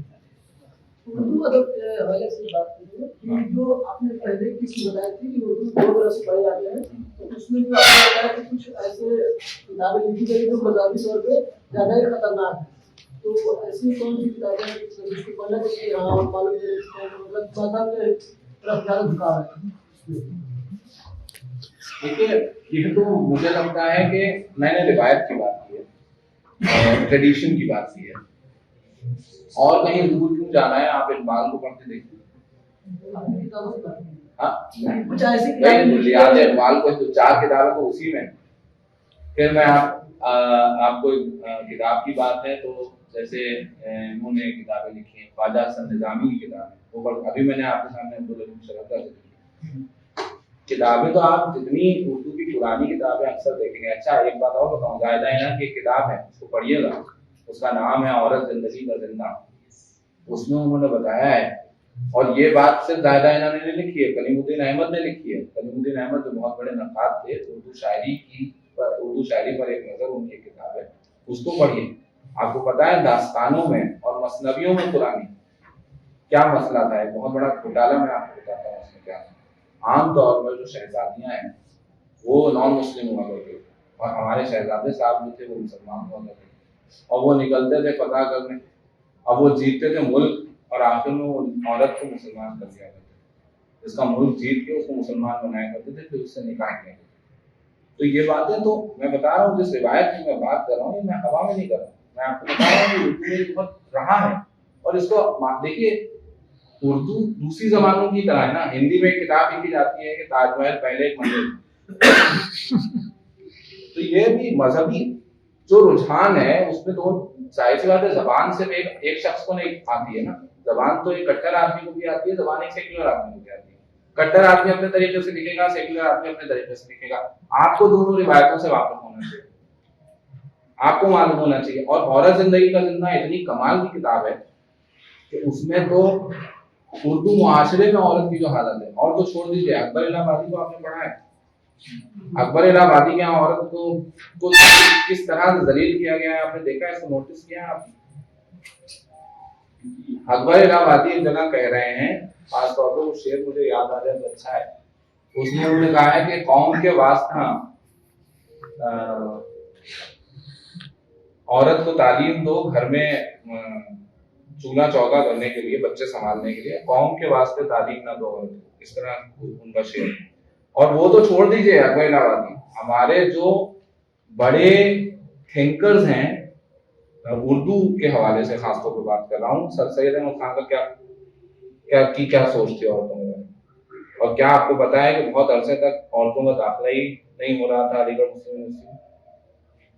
आप पहली लड़की नाम से कहानी है उनकी, ख्वाजा अहमद अब्बास, वो पढ़ के देखिए, आपको मालूम हो जाएगा कि औरत के हवाले से क्या रवैया रहा था सर सैयद अहमद खान का, और अलीगढ़ मुस्लिम यूनिवर्सिटी का क्या रवैया था, एक औरत के एडमिशन के लिए क्या हंगामा हुआ था।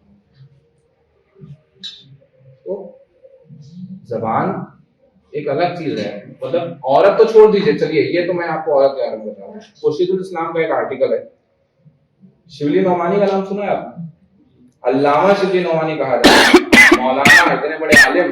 आपको पता है क्या करते थे वो ये करते थे कि उनकी क्लास में मतलब पढ़ाया करते थे बच्चों को मदरसे में, तो जो बच्चे मदरसे में लोअर क्लास से आते थे, मतलब जो मुस्लिम दलित थे, उनको बाकायदा कहा जाता था कि तुम जमीन पे पीछे बैठो, उनको बेंच पे बैठने की इजाजत नहीं।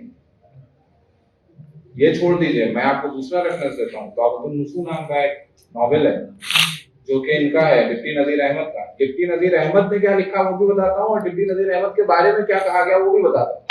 डिप्टी नजीर अहमद ने अपने नॉवेल में लिखा है, एक माँ अपने बच्चों को ये कह रही है कि तुम बाहर सड़क पे जाके जो लड़कों के साथ जिनके साथ खेलते हो उनसे मत खेला करो, क्योंकि तुम उनके साथ उनकी जबान हमारे घर में लाओगे, अपने घर में लाओगे और अपनी जबान खराब कर लोगे। ठीक है, ये हमारे क्लासिकल नॉवेल्स हैं जिनको हम सर आंखों पर रख के फिरते हैं। अब डिप्टी नजीर अहमद के बारे में बता रहा हूँ। डिप्टी नजीर अहमद के बच्चों के साथ अखलाक अहमद का एक आर्टिकल है कि उनकी माँ मना करती थी कि इनके साथ मत खेलो, ये लोग भी लोअर क्लास से दाल होते और इनकी जबान का तुम्हारी जबान खराब हो जाएगी।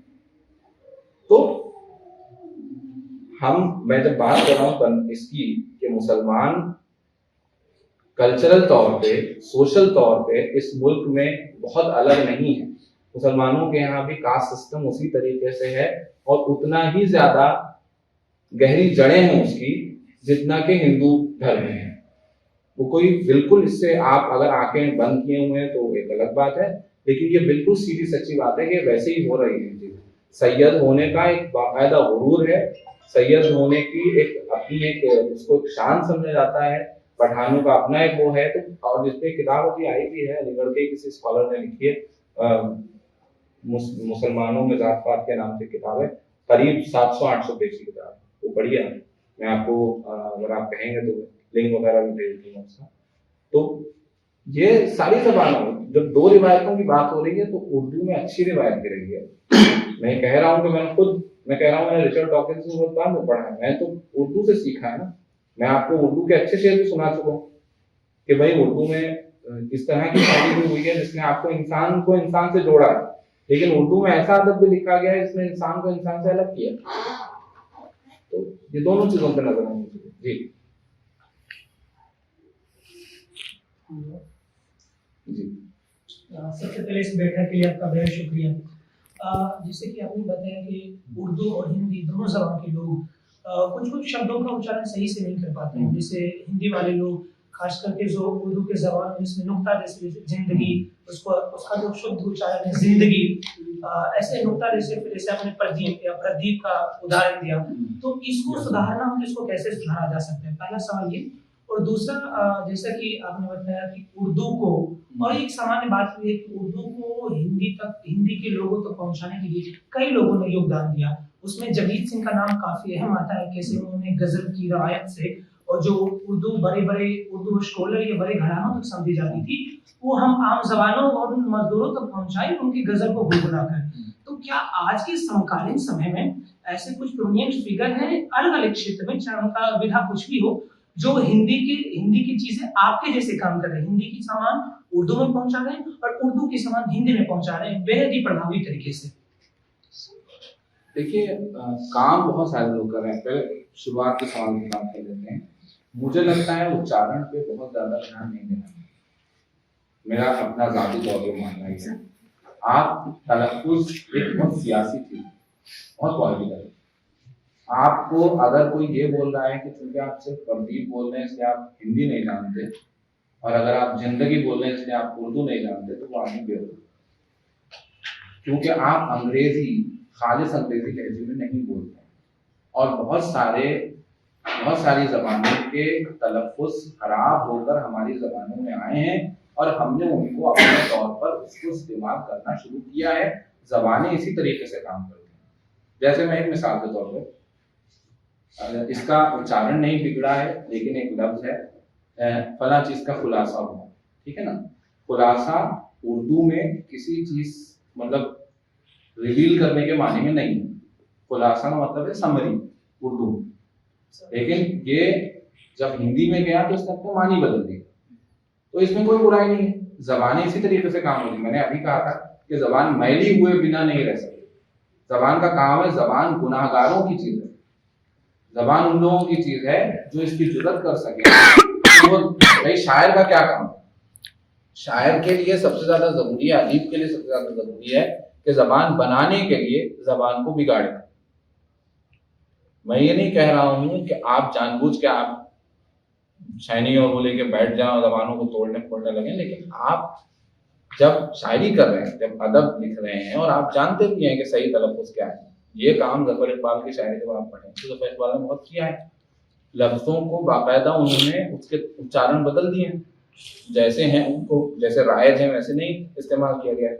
अब ये इस्तेमाल की बात कर लेते हैं। बहुत सारे लोगों ने बाद में मतलब लोगों ने लिखा, ज़ेब गौरी वगैरह ने जो शायरी करी उसमें उन्होंने ऐन जो ये है इस्तेमाल लफ्ज़ है असल में, जो कि आप डिक्शनरी में देखेंगे तो उसमें ऐन का पूरा अपना एक उच्चारण आता है, लेकिन वो साउंड को उन्होंने काट दिया।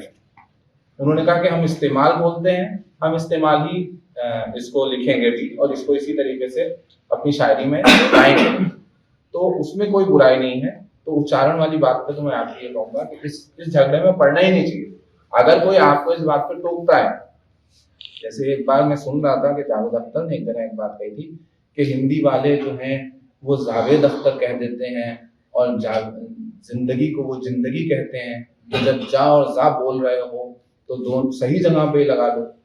तो मैं उनसे ये बात अर्ज करना चाहता हूँ कि भाई हिंदी वाले पे आपने वो दबाव बनाया, उर्दू वाले को आपने सराखों पे सिर्फ इसलिए संभालिए कि मैं किसी को भी सिर्फ इसलिए सराखों पे नहीं बिठाऊंगा कि वो अच्छी बात करे, मतलब बोल अच्छे से लेता है, मैं ये देखूंगा कि ये बोल क्या रहा है। अगर आप मुझसे निहायत खराब उच्चारण के साथ कोई बातचीत कर रहे हैं और उसमें आप अक्लमंदी की बात कर रहे हैं, आप कोई ऐसी बात कर रहे हैं जो मुझे सोचने पे मजबूर कर रही है, तो मैं आपकी कदर करूंगा, मैं आपकी एक वैल्यू होगी मेरी नजर में।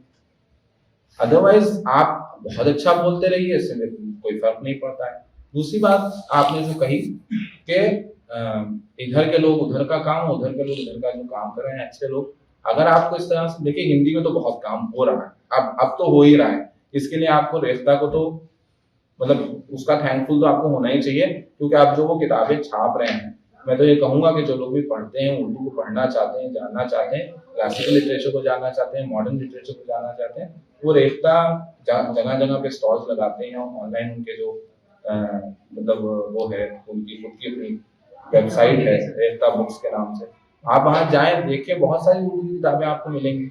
अब मैं राजकमल में आया हूँ, अब मैं ये कोशिश करूंगा कि भाई उर्दू की कुछ किताबें आएँ, और राजकमल में ना भी आऊँ तो मैं अपना एक मैगजीन और हिंदी के नाम से लाने की कोशिश कर रहा हूँ, जिसमें मैं ये काम करूंगा कि उर्दू की अच्छी चीज़ें हिंदी में लाई जाए, लोगों तक पहुँचाई जाए।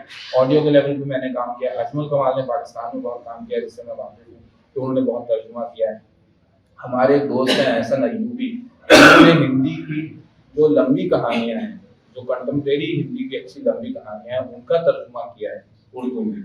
ऐसे बहुत सारे लोग हैं जो अपने अपने तौर पे थोड़ा बहुत काम कर रहे हैं अपने ही। देखिए कई बार तो ऐसा होता है कि अच्छे लिखने अच्छे काम करने वालों के साथ ये होता है कि उनके पास PR का भी कोई सोर्स नहीं होता है, तो उनको बेचारों को किताबें छाप के लोगों तक खुद भी पहुंचानी भी पड़ती है, वो भी कर रहे हैं। लेकिन ये काम लोग कर रहे हैं, लेकिन मैं चाहता हूँ कि कोई हम लोग सब अपने अपने तौर पे मिल के ये कोशिश करें, एक ऐसा प्लेटफॉर्म बनाने की कोशिश करें। आज हमारे सामने बहुत सारी चीज़ों मतलब बहुत सारे मसाइल को इजीली आप हम उसको वो कर सकते हैं, मतलब हल कर सकते हैं। जैसे आप किताब कोई छापना चाह रहे हैं, आप पढ़ना चाह रहे हैं, तो आप मुझे बताएं कि भाई मैं इस थीम पे चीजें ढूंढ रहा हूँ, ठीक है ना, या कोई भी, तो वो ऐसे दोस्त बनाए आपस में, उर्दू हिंदी के लोगों को आपस में जोड़ें, उनको दोस्त बनाएं, उनसे एक ऐसा माहौल बनाएं जिसमें उर्दू हिंदी को बहुत अलग ना लगे।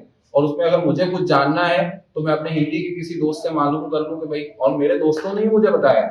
अविनाश मिश्र की मेरी सबसे ज्यादा दोस्ती रही है हिंदी के ताल्लुक से।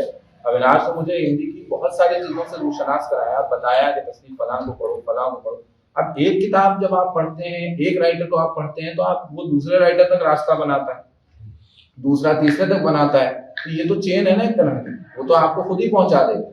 बस शुरुआत में कुछ नाम आपके पास अच्छे लोग अगर आपके आसपास हैं तो उससे बड़ा फर्क पड़ता है मुझे लगता है। तो ये चीज यहाँ पे नहीं मेरी बात हो गई। तो सबसे पहले तो मैं इस ग्रुप जो प्लेटफॉर्म है उसमें शुक्रिया और बस एक चीज बता के और एक सवाल कि मैं बहुत शुक्रगुजार हूँ आपके आदमी दुनिया चैनल का, क्योंकि जब मैं UG में था अलीगढ़ मुस्लिम यूनिवर्सिटी में, तो मेरा सब्सिडी में उर्दू था, तो वहां से हमने उर्दू के लिए कुछ नॉवल जैसे अस्मा चुगताई का हमारे सिलेबस में था या सादत हसन मंटो का था, तो हमने एक पढ़ा तो जैसे आपने बताया ना रास्ता जैसे बनता तो वैसे बनता गया, और हम एग्जाम के सिलेबस को छोड़ के कंटिन्यूअस आपके चैनल पे स्क्रॉल कर करके हम आपके स्टोरीज को पढ़ा करते, तो वहां से मेरा इंटरेस्ट डेवलप हुआ और अभी भी मैं रेगुलर लिसनर हूं आपके चैनल का। और हम जैसे विजुअली इम्पेयर्ड स्टूडेंट्स के लिए ऑडियो में जो रिकॉर्डेड चीजें हैं वो ज्यादा मुफीद होती है, हम उससे बहुत फैज़याब होते हैं। सवाल मेरा आपसे ये है कि आपको क्या लगता है जो दास्तानें लिखी गई क्या उसने उर्दू अदब के ग्रोथ को रोका, उसका जो फैला, उसकी जो वसअत होनी चाहिए थी? क्योंकि उसमें आज जब हम उसका मुताला करते हैं तो देखते हैं उसमें बहुत सारे, क्योंकि उसकी एक अहम फीचर है कि उसमें ऐसे क्या बोलते हैं, ऐसी फीचर है कि माफाकुल ऐसी बातें जो एक्चुअल में पॉसिबल नहीं, प्रैग्मेटिज्म से बहुत दूर है। तो आपको ये लगता है कि उसने हमारे उर्दू जो अदब है इसके ग्रोथ को दास्तान में as compare to English literature में आप देखेंगे लियो टॉल्स्टॉय की अगर आप पढ़े जिसका तर्जुमा हुआ वॉर एंड पीस, तो वो कितनी हकीकत से जुड़ी हुई है। ठीक है, देखिए ये बात कि मुझे नहीं लगता ओरल जो लिटरेचर का ट्रेडिशन है वो जाहिर सी बात है सारी जबानों में शुरुआत में ऐसे ही रहा है। आप ईरान का देख लें, ठीक है ना, आप हिंदुस्तान में जो एपिक लिखे गए हैं जिसमें महाभारत है, रामायण है और ऐसी किताबें हैं, तो मैं ये समझता हूँ कि जब लिटरेचर की इस तरह की बातें आती हैं जिसमें हम जब इनको पढ़ते हैं कई बार, और तो इसमें माफाकुल फितरी जो बात आप कह रहे हैं जिसको मेटाफिजिकल कहें, तो इन सब के होने से मुझे नहीं लगता कि किसी लैंग्वेज की ग्रोथ होती है। लैंग्वेज तो मुझे ऐसा लगता है कि एक हसीन झूठ लैंग्वेज के साथ हमेशा जुड़ा रहता है, और कहीं ना कहीं लैंग्वेज के लिए बहुत फायदेमंद चीज है। तकलीफी झूठ, रचनात्मक झूठ, ये जबानों का ही काम है, जबान ही ये काम कर सकती है, कारखाना कर सकती है। मैं तो झूठ पे ही बात कर रहा था शुरुआत में, क्या शायरों के लिखे हुए झूठ इतने मशहूर हो जाते हैं कि सच भी नहीं जितने मशहूर होते, तो इससे नहीं जबान को कोई नुकसान नहीं पहुंचा, मुझे नहीं लगता। जिसकी आप बात कर रहे हैं कि जो टॉल्स्टॉय का जो मोरल उन पे मतलब इस पे था, ज्यादा दबाव था, और उन्होंने इस तरह का साहित्य लिखा जिससे दुनिया किसी बेहतरी की राह पे जाए। मुझे टॉल्स्टॉय के बारे में कुछ बातें बहुत पसंद है, जिसमें से एक बात ये भी है कि नोबेल जहाँ वो उनके बारे में मशहूर है, जैसा कि अब ये पता नहीं कितना सच है कि झूठ है, कि उन्होंने ये कहा था कि मैं नोबेल मिला भी तो मैं उसकी दौलत नहीं लेना चाहूँगा उससे आने वाला, क्योंकि दौलत का एक इमोरल जो इम्पैक्ट है उसमें बहुत ज़्यादा बिलीव करते थे लोग, और वो आखिर में ये भी चाहते थे कि उनकी जितनी भी जायदाद है वो लोगों में तकसीम कर दी जाए, बांट दी जाए। और उनकी बीवी ने बहुत दबाव बनाया कि ये नहीं करना है, क्योंकि तुम्हारे पास भी बच्चे हैं, ये कहाँ जाएंगे, क्या होगा। तो लेकिन मुझे ऐसा लगता है कि टॉल्स्टॉय क्या मतलब, आप ये समझिए कि जो दुनिया की ऐसी ज़बान है जिन्होंने नॉवेल शुरू किया खासतौर पे, तो नॉवेल जब आया है तो उससे वो सिंफ नहीं थी हमारे यहाँ, वो फॉर्म नहीं थी हमारे यहाँ। लेकिन आप जब दास्ताने अमीर हमजा पढ़ते हैं या जिसमें वो शुबात होती है उसी का हिस्सा है, जाहिर सी बात है, तो हाँ मतलब जो इस तरह के किस्से ये शुरू हो गया था सिलसिला हमारा। अब बागो बहार में देख लें या आराइश महफिल जो हातिम ताई का किस्सा है, इस तरह की जो पुरानी आप किस्सा तोता मैना है, इस तरह की जो पुरानी किताबें जब आप पढ़ते हैं तो उसमें कई बार ऐसी चीज़ें भी आती हैं जो कि उस समाज के बारे में, उन लोगों के बारे में आपको बहुत कुछ बता रही होती हैं, जो कि बाद में जाके नॉवेल ने काम किया। नॉवेल का काम ही यही था कि वो अपने आसपास के समाज का एक आईना आपको दिखाता था कहीं ना कहीं। तो ये काम हमारे यहाँ भी, जिसे मैं कहूँ कि 19वीं सदी की शुरुआत में 1803 में शायद बागो बहार आई, तो ये अंग्रेजों के आने के बाद जो फायदे हुए हैं उनमें से एक फायदा ये भी था कि इस तरह की किताबें लिखी जाने लगी। मसनवियाँ जो लिखी गई हैं खासतौर पर, मसनवी भी एक कहानी है, वो पोइट्री के फॉर्म में होती है, लेकिन ज़हर इश्क में आप देख लीजिए कि ज़हर इश्क में लखनऊ की पूरी जो माशरत है, उसका जो पूरा अपना एक सोशल स्ट्रक्चर है, जो उनका बिहेवियर है सोशल, वो बहुत ज़्यादा उसमें नज़र आता है, अच्छी तरीके से लिखा है।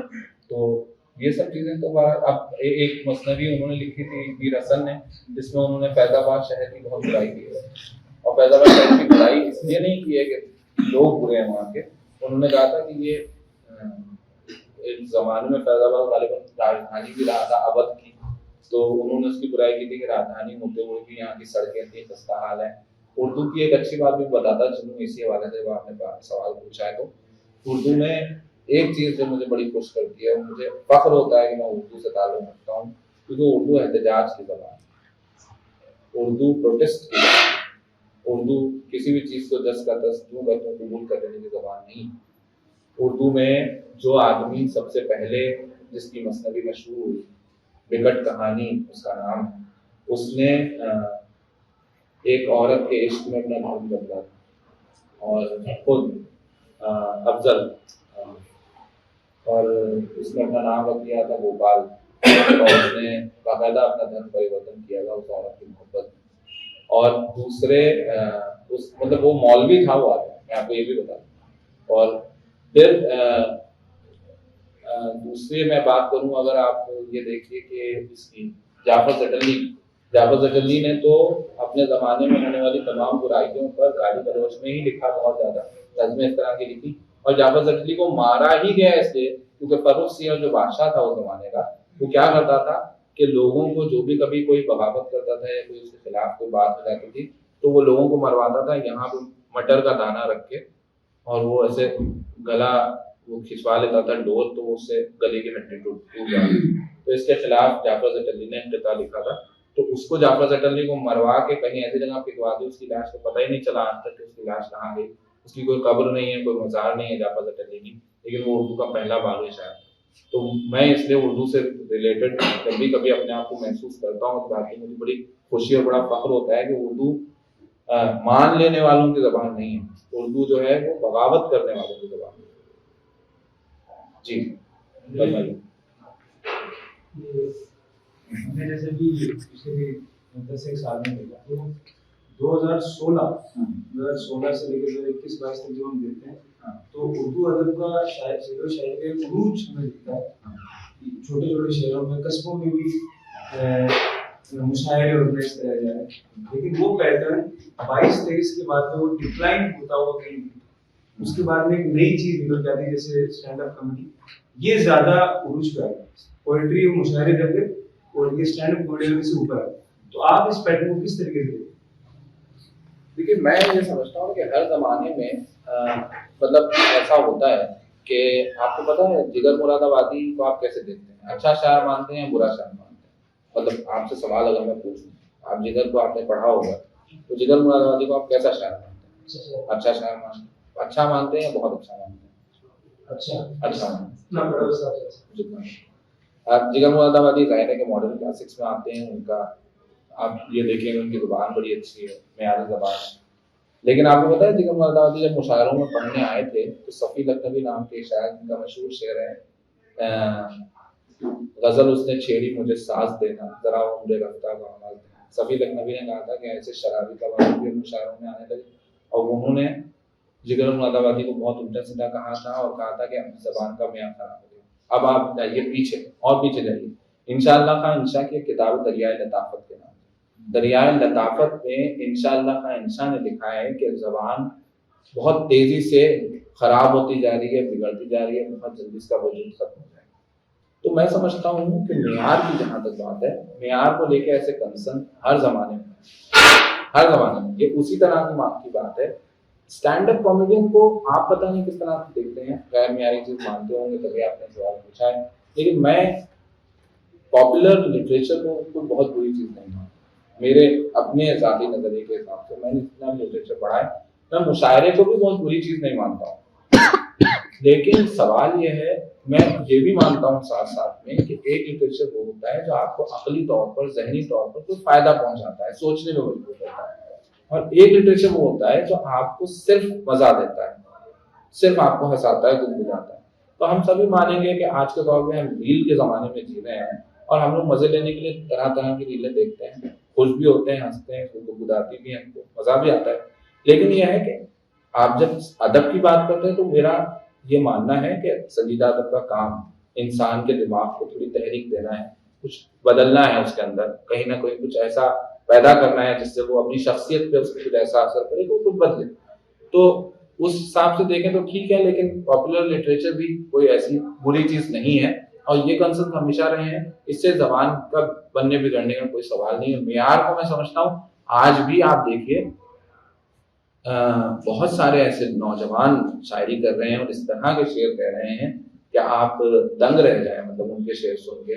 जैसे मैं नाम कुछ लोगों के जो मुझे बहुत ज्यादा पसंद है, पल्लव मिश्रा की शायरी मुझे बहुत पसंद है, आशू मिश्रा की शायरी बहुत ज्यादा पसंद है मुझे, इनकी शायरी, बिल्कुल कुमार की शायरी बहुत ज्यादा पसंद है, अब्बास कमर की शायरी बहुत ज्यादा पसंद है। तो ऐसे लोग भी तो आ ही रहे हैं, ये तो सिलसिला बंद तो नहीं हुआ, ये तो आ ही रहे हैं। तो ये होता है। लेकिन हमको एक चीज जो दूसरा कंसर्न मेरा है वो आमतौर पर मैं कहीं ना कहीं जाहिर करता रहता हूँ कि उर्दू में एक चीज है जिसपे हम ध्यान नहीं देते और जिसपे हम सवाल भी नहीं पूछते, जिसके बारे में हम बहुत गौर भी नहीं करते। उर्दू में औरतें नहीं नजर आती, हिंदुस्तान में खासतौर पर शायरी के मैदान, ये बहुत खतरनाक सवाल है। और अदब के मामले में मैं समझता हूँ कि औरतें हमारे पास ना होने के बराबर है। ऐसा क्या है और ऐसा क्यों है कि हमने इस जेंडर को बिल्कुल ही इतनी मतलब ऐसी गुंजाइश ही नहीं पैदा करी कि वो आके अपनी आवाज दे सकें, अपनी बात कह सकें, कुछ लिख सकें। जैसे मैंने पिछले दिनों कोई बात किसी से कही थी, एक राइटर है, फीमेल राइटर, उस समय बात हो रही थी, मैंने उनसे कहा कि मैं उर्दू में ऐसे किसी नॉवल को तलाश कर रहा हूँ जो मदरसे पे लिखा गया और मदरसे की दुनिया पे लिखा गया हो, अच्छा नॉवल। मुझे एक दो कहानियां तो मिली हैं, जैसे जब जीम अब्बासी ने कहानी लिखी है जर्द हथेली के नाम से, वो है मदरसे पे। लेकिन और आप इसमें जब और अपने आप को थोड़ा नैरो करें और आप इसको पता लगाने की कोशिश करें कि क्या ऐसा कोई नॉवल लिखा गया है जो औरतें मदरसे में पढ़ती हैं, उनकी जिंदगी में कोई कहानी या कोई नॉवल लिखा गया, वो आपको मिलेगा ही। तो ये है ना, उनकी आवाज कहाँ है, वो कहाँ मौजूद है? आप और हम उनके बारे में नहीं जानते, उनकी कहानियों के बारे में नहीं जानते, उनके मसाइल के बारे में नहीं जानते, और हम दुनिया बड़ा मेयार की बात तो बाद में होगी, वो जैसा वैसा भी लिखा गया हो लेकिन वो लिखा ही नहीं जा रहा। तो ये है, ये असल सवाल है। जी आप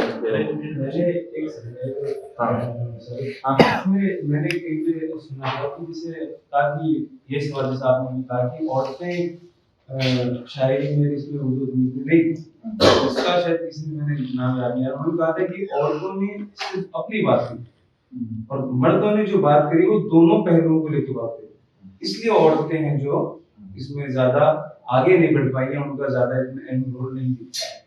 तो जिसने भी जवाब दिया गलत जवाब है, मैं बताता हूँ। औरत का हक मारा है उर्दू वाला, बताता हूँ कैसे। एक फॉर्म है रेवती के नाम, ठीक है, वो पढ़ी जाती थी। वो किस तरह पढ़ी जाती थी? मर्द ये बताते थे कि औरतें घरों में किस तरह बात करती हैं, आप क्यों बता रहे हैं? ये जो बात औरत की कम से कम वही औरत को कहने दीजिए। सही बात। आपको बताया मीर तकी मीर की बेटी शायरा थी, बेगम लखनवी के नाम से उसकी एक गजल मिलती है, और बेगम लखनवी उसका नाम ही नहीं पता असली नाम क्या, जबकि मीर के बेटे का नाम उनको पता है, मीर कल्लू अली अर्श, उनका दीवान भी है।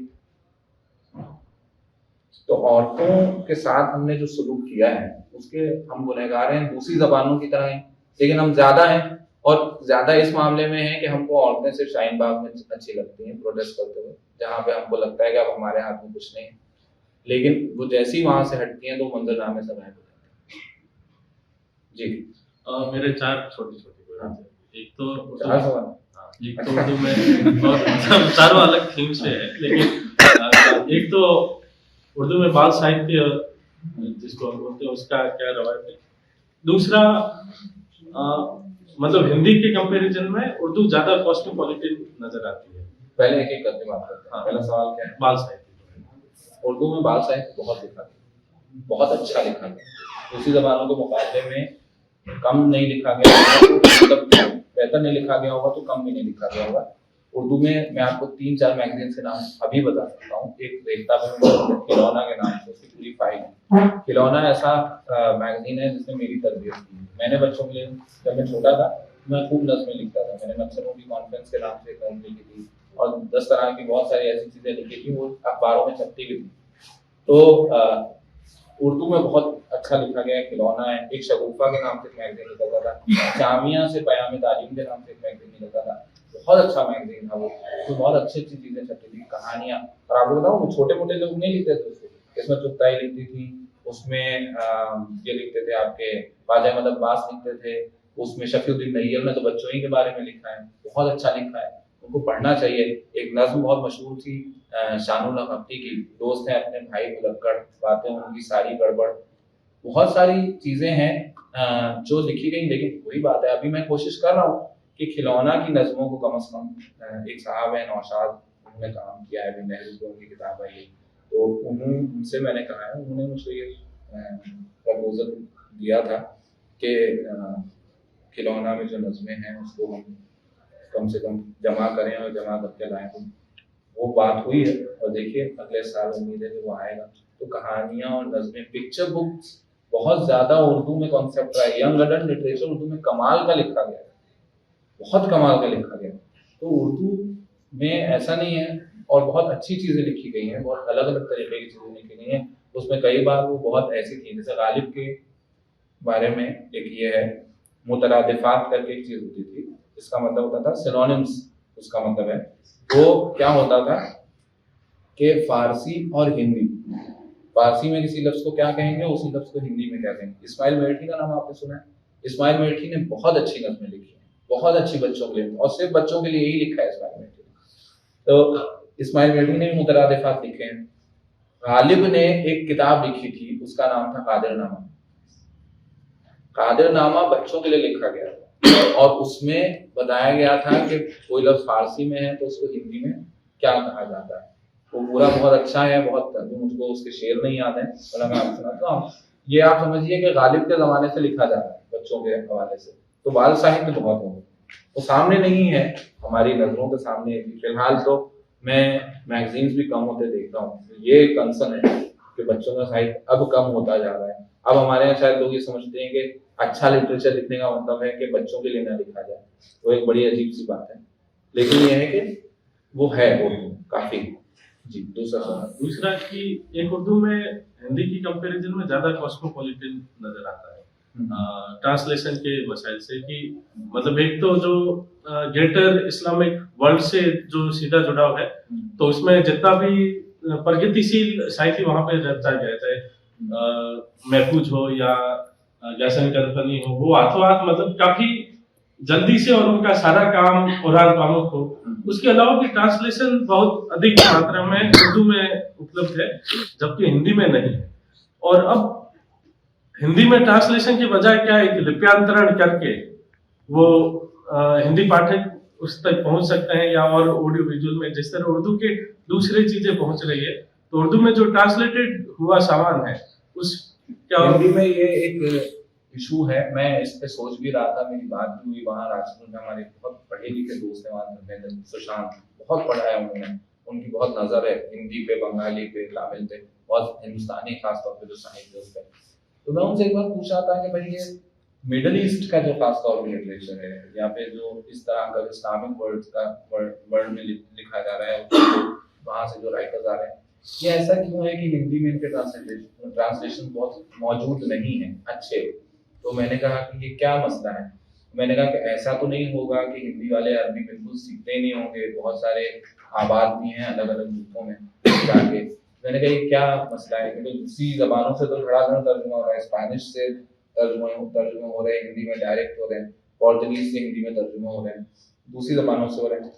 लेकिन मुझे लगता है शायद इसके पीछे भी कहीं ना कहीं वो धारणा काम करती है, एक जिसे मैं कहना नहीं चाहता, मतलब मैं उसको इस्लामोफोबिक तो नहीं कहूँगा, लेकिन मैं ये कहूँगा कि एक दूरी जो पैदा कर दी गई है उर्दू के साथ, जैसे उर्दू ने हिंदी के साथ जो दूरी बनाई है, वही दूरी जो है वो साहित्यकारों के साथ, इसका नुकसान हिंदी को हुआ है कि उनकी चीजें धड़ाधड़ मतलब इसमें नहीं तर्जुमा हो रही है, सामने नहीं आ पा रही।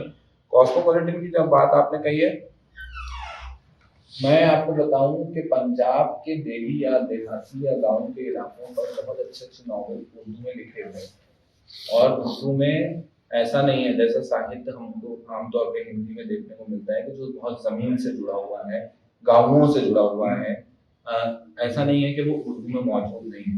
लेकिन उर्दू आमतौर पे चूंकि मजबूर की गई कई बार हिजरत के लिए, उर्दू के साथ ऐसा भी हुआ है कि उर्दू में पाकिस्तान में जो लोग लिख रहे हैं उनको भी कई बार अपने मुल्कों को छोड़ के, क्योंकि राइटर के लिए देखना ये सब बहुत मुश्किल होता रहता है ना, तो वो कई बार अपने मुल्कों को छोड़ के दूसरी जगहों पर हिजरत करते हैं, जाते हैं, माइग्रेट होते हैं। तो जो जिस तरह का अदब लिखा गया है उसका शायद नगरों से, महानगरों से ज्यादा ताल्लुक है, और इस तरह से ये है। लेकिन उर्दू में इस तरह की फहरिस्त तो बहरहाल बनाई जा सकती है। जमीला हाशमी ने बहुत अच्छे नॉवल लिखे हैं इस ताल्लुक से, आप देखें तो हमारी तो शुरुआत प्रेमचंद से ही होती है। प्रेमचंद ने कहानियां जो लिखी हैं तो जाहिर सी बात है उसमें तो पूरा गाँव ही गाँव आपको नजर आता है। फिर और भी बहुत सारे नाम दिए जा सकते हैं जहन पर अगर जोर डाला जाए तो, लेकिन है अच्छा खासा इस तरह का जी। तो एक सवाल मैं आगे के लिए छोड़ता हूँ और बोलते रहेंगे। तीसरा जो सवाल है वो यही कि ज्ञान निर्माण नहीं आप तो जो मतलब नॉलेज मेकिंग है, जिसमें हम साहित्य के अलावा बहुत सारे इतिहास, समाजशास्त्र इन सब पर लिखते हैं, तो हिंदी में भी 3 ही वो जर्नल है जिसमें ये सब आता रहता है, प्रतिमान, आलोचना, उस प्रकार के उर्दू में ये जो सब जर्नल जिसको हम रिसर्च आर्टिकल बोलते हैं वो किस प्रकार छपता है और उसमें क्या उसकी रवायत है और क्या करने की जरूरत है? इसका कुछ एकेडमिक से इसके बारे में मुझे पता है उर्दू के बारे में, क्योंकि मैं ईमानदारी से कहूँ तो मैं यूनिवर्सिटी से कट गया था और ये सोच के कटा था कि यूनिवर्सिटी में पढ़ाई नहीं हो सकती, क्योंकि अगर आपको पढ़ना है, अगर आपको जानना है और अपनी आज़ादी के साथ जानना है तो यूनिवर्सिटी आपको बांधती है, बांधने वाली चीज़ें खतरनाक होती है। तो मैं जब गया वहाँ टीम में तो मुझे साहब को शुरू में सुना रहा था कि वहाँ प्रोफेसर पढ़ा रहा है कि गालिब को मत पढ़िए, गालिब आपको बहका देगा। अब बहकाना भी इन लोगों बेवकूफ़ों की नज़र में क्या होता है कि सवाल पैदा करेगा आपके जहन, आपकी धारणाओं तोड़ेगा। चाहते नहीं ना कि जो हमने बना लिया है, जमा हमारा नजरिया है, हम उसको किसी तरीके से नहीं चाहते कि उसको चोट करे। तो ये बड़ा चक्कर है इस वजह से। तो मैं इस बारे में बहुत बात तो नहीं, लेकिन सरकारी तौर पर कुछ काम होता है तो उसमें भी होता होगा मेरे ख्याल से। जी मेरा नाम विक्की मदेशिया है, मैं हिंदी साहित्य में यहाँ PhD कर रहा हूँ। तो पहला तो एक बात मैं कहूँगा, आपने कहा कि उर्दू साहित्य में औरतें बहुत कम नजर आती हैं राइटर्स के तौर पे, तो फिलहाल ओके। लेकिन मतलब मैं रूपाक पत्रिका पढ़ रहा था, सुमितन पंत द्वारा संपादित पत्रिका, उसमें शमशेर बहादुर सिंह ने आधुनिक उर्दू कवित्रियाँ करके पूरा एक सीरीज में लिख रखा है। वो बात अलग है कि वो जो है कवित्रियाँ प्रकाश में नहीं, उन पर बातचीत नहीं होती, उनके अलग अलग जो है कारण है। तो ये मैं एक बात एड ऑन करना चाहता था, हो सकता है आप उससे वाकिफ हो। मुझे ये पता है कि पहले बहुत रही है जी, अब नहीं है, मैं वही कह रहा हूँ। लेकिन मेरा जो एक दो सवाल है और बेसिक सवाल है। सबसे पहले तो आप उर्दू और हिंदी पे बातचीत हम लोग कर रहे हैं, तो आप उर्दू भाषा को किस तौर पर देखते हैं? क्या वो हिंदी से अलग है, और यदि अलग है तो किस तरह से अलग है? एक बेसिक सवाल जो बहुत बातचीत होती है, लेकिन मुझे लगता है आपके हवाले से भी जानना चाहिए, क्योंकि आपकी जो मतलब भाषा को लेकर जिस तरह से आप लिबरल हैं, मैंने इस तरह से लिबरल नहीं देखा कि हर सवाल पर, चाहे वो डिक्शन के मामले में हो या फिर धार्मिक मामले में हो, आप काबिले तारीफ है जो है आपकी उदारता। उससे मैं प्रेरित भी हुआ बहुत। तो मैं जानना ये चाहता हूँ कि ये कैसे अलग है, और अलग है तो क्यों अलग है, किन कारणों से इसको अलग किया गया, और कैसे इस भाषिक या साहित्यिक दुराव को दूर किया जा सकता है?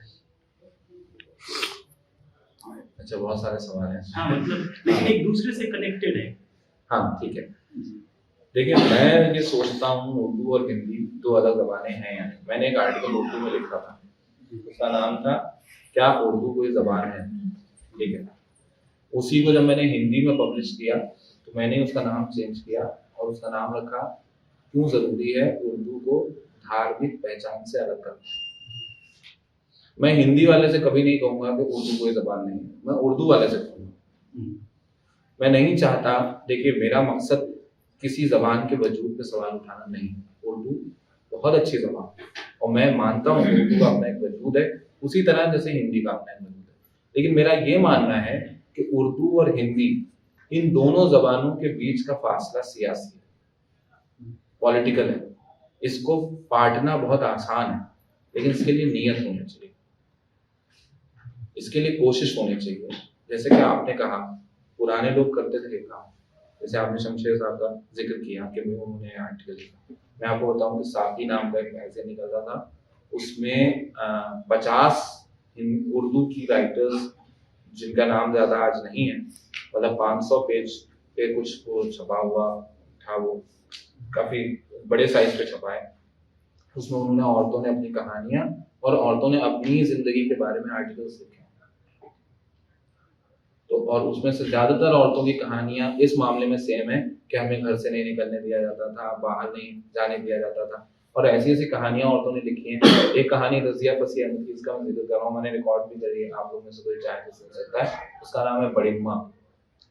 उसमें यह था कि हम आमतौर पे घर में जो इंसान ज्यादा बाहर नहीं गया होता है उसको बेवकूफ समझते हैं, और औरत को तो बेवकूफ समझना मतलब ये चाहे हिंदू हो चाहे मुसलमान हो, उनका पैदाइशी हक है, तो वो ये समझते ही हैं इस तरह से। तो वो उसमें उन्होंने कहानी में ये लिखा कि वो बेचारी कहीं खो जाती है, बाहर ये लोग सब घूमने जाते हैं, वो कहीं खो जाती हैं, तो ये लोग समझते हैं कि बेचारी अब गई है, ऐसी वो कैसे वापस आएंगे उनको क्या पता, तो बड़ी परेशान होते हैं ढूंढते ढूंढते इधर उधर। लेकिन वो होता ही है कि आखिर में वो खुद ही घर पहुंच जाती है। तो कोई उनसे पूछता है कि आपको तो पढ़ना लिखना भी नहीं आता, आप कैसे घर पहुंच गई? तो बोलती है कि तुम लोग मुझे बेवकूफ समझते हो क्या, मैंने फला फला रंग की गाड़ी यहाँ आती है वो मैंने देखी है ये। तो वो वैसे वो पूरा अपना तरीका बताती है कैसे पहुंची। तो हर आदमी को जिसके बारे में हमने एक नजरिया बना रखा है। अच्छा, ये बहुत बड़ा मसला है, हम आमतौर पर जिन लोगों के साथ रहते हैं उनको नहीं जानते, उनमें दिलचस्पी नहीं है हमारी। तो होता ये है कि ये मैंने महसूस किया है कहानियों में भी, आमतौर पे मैं भी, मेरे साथ भी ये प्रॉब्लम है, मैं अपने आप को अलग नहीं कर रहा हूँ।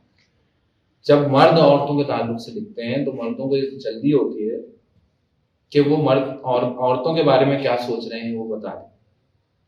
और उर्दू शायर और उर्दू अदीब के साथ तो मसला और भी है कि उसको औरत सिर्फ हसीन दिखाई देती है और कोई दूसरा नजरिया उसको दिया नहीं। लेकिन जब औरतों ने लिखना शुरू किया तो वो दूसरे तरीके से अपने मसाइल के बारे में, अपनी चीजों के बारे में लिखा। और जैसे मैं बता रहा था चौधरी मोहम्मद अली रुदौलवी का मैंने जिक्र किया था, रुदौलवी साहब ने सबसे पहले एक आर्टिकल लिखा था, पर्दे की बात करके एक आर्टिकल लिखा था।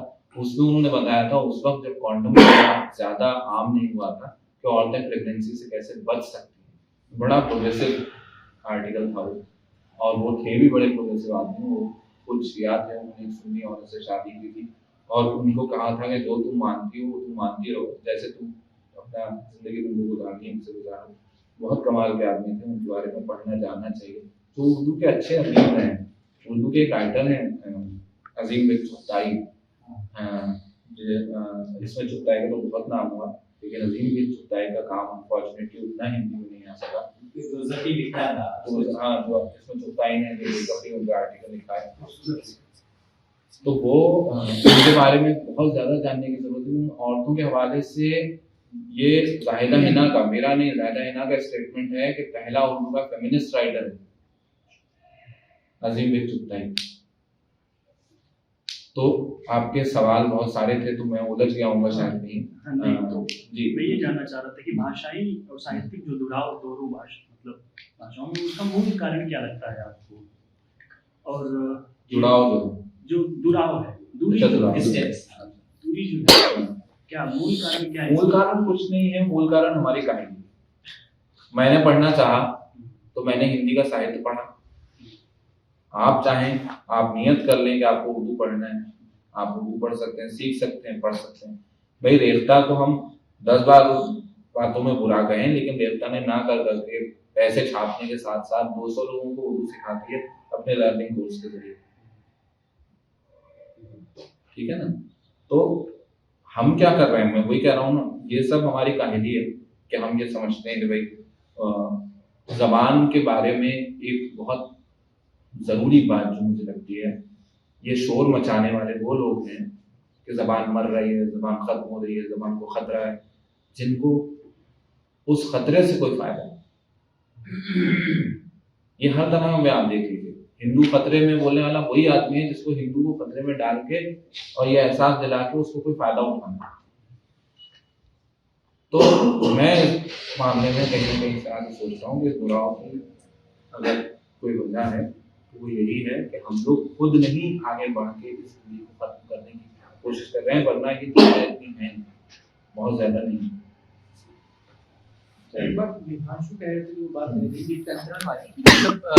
क्या ट्रांसलेशन की इतनी जरूरत है या फिर स्क्रिप्ट को इंटरचेंज करके काम चलाया जा सकता है? जैसे कि हम लोग रेख्ता की वेबसाइट पर तो आजकल बहुत सारी शायरियां करते हैं, पढ़ते हैं गालिब से लेकर के सब कुछ, और जहाँ थोड़ा दिक्कत आती है डिक्शनरी से काम चल जाता है। जरूरत नहीं मुझे क्योंकि लफ्ज को जब तक आप ट्रांसलेट करते रहेंगे लफ्ज का सफर रुक जाएगा। आपने मुख्तसर को ट्रांसलेट कर दिया, छोटा कर दिया, कम कर दिया, उसको कुछ ऐसा लिख दिया जो हिंदी वाले को समझ में आता है, तो वो मेहनत ही नहीं करेगा ये जानने की कि मुख्तसर की कोई लफ्ज है।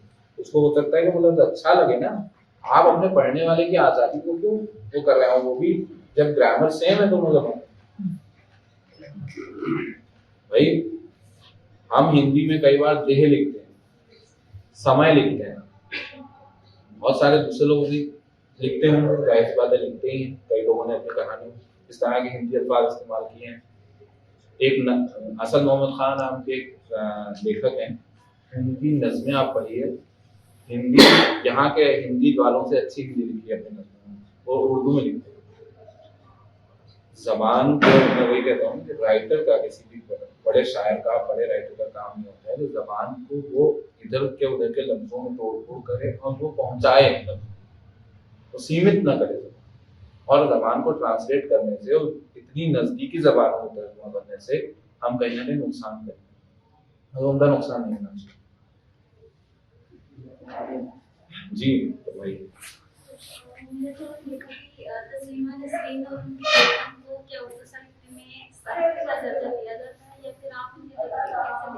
तो देता हूँ,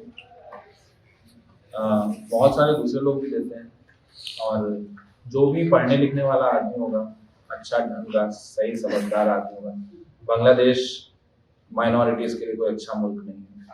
सलाम आज़ाद की किताबें पढ़ लीजिए या दूसरे लोगों की जिन्होंने लिखा है। किताब मैंने पढ़ी थी, हारून खालिद की किताब है इन सर्च ऑफ शिवा के नाम से, आप मिल जाएगी आपको उस पर गूगल पे, ओ अमेज़न पे, तो आप उसको कभी पढ़ें, आपसे पता चल जाएगा कि पाकिस्तान और बांग्लादेश में हिंदूज के साथ या दूसरे जो दूसरी माइनॉरिटीज हैं उनके साथ क्या। देखिए सबसे बड़ा मसला बताऊँ मैं आपको कैसे। तस्लीमा, मैं जामिया में बैठा था एक दिन और मैंने एक सवाल पूछा भी था हमारे दोस्तों से। मैंने कहा कि हमने यहाँ चे गुजरा के नाम पे आपने एक बिल्डिंग वो कर दी है, आपने एक उनके नाम पे कर दी है, क्या नाम है, चोम्स्की के नाम पे है, बहुत सारे ऐसे थिंकर्स के नाम पे। मैंने एक रुश्दी के नाम पे बेंच ही लगा दी क्या? मैंने कहा अपने रेबल्स के बारे में आपको इतना क्यों वो है कि भाई हमारे समाज से निकल आने वाले रेबल्स को हम ऐसे क्यों देखें कि यार ये कोई, भाई उन्होंने भी तो बगावत ही की है ना एक तरह से, उन्होंने भी तो कुछ नया देने की कोशिश किया। आप इसलिए कि इस पे हंगामा हो जाएगा, ये काम मुझे लगता है सियासी लोगों का है कि वो इस सवाल में परेशान होंगे। मेरे जैसा कोई आदमी वो तस्लीमा नसरीन की लिटरेचर को अच्छा ही मानेगा, मैं तो उनका, लेकिन हाँ उनका एक नॉवेल मैंने बड़ी तारीफ सुनी और मैं पढ़ना चाहता हूँ, फ्रेंच लवर के नाम से। मुझे लगता है लेकिन एक राइटर को एक खास सांचे में डाल के कैद कर देना कि ये सिर्फ इसी तरीके का राइटर है, वो भी उसका करना है, इसका दूसरा काम भी पढ़ना चाहिए। लेकिन वो नॉवेल अच्छा है, लज्जा जिसकी आप बात करें, इसके हवाले से आप बात करें, और मैं मानता हूँ कि उनका साहित्य अहम है, अच्छा है उनका साहित्य, तो लिखना भी जानती है। तो तर्जुमा उर्दू में नहीं हुई है वो किताब, अनफॉर्चुनेटली नहीं हुई, किसी ने हिम्मत, मैं खुद कई बार सोचता हूँ मैं सलमान रुश्दी को तर्जुमा करूँ, मुझे पसंद है, लेकिन फिर मैं डर जाऊँ, क्योंकि ये बात है कि बहरहाल रहना आपको इसी समाज में, इन्हीं लोगों के बीच में रहना, आपको नहीं पता कब कोई आदमी आप पे हमला कर दे, बोल दे कि तुमने रुश्दी का नाम कैसे लिया। जब रुश्दी पे ही हमला हो सकता है, और वो आदमी कर सकता है जिसने रुश्दी को कभी पढ़ा ही नहीं। आप लोगों ने अगर वो पढ़ी उसकी नाइफ बुक, तो जिस तरह से उसने लिखा है उस बारे में, तो मैं तो ये समझता हूँ कि इसको, इसमें कोई झिझक नहीं होनी चाहिए हमको ये कहते हुए कि अच्छे राइटर।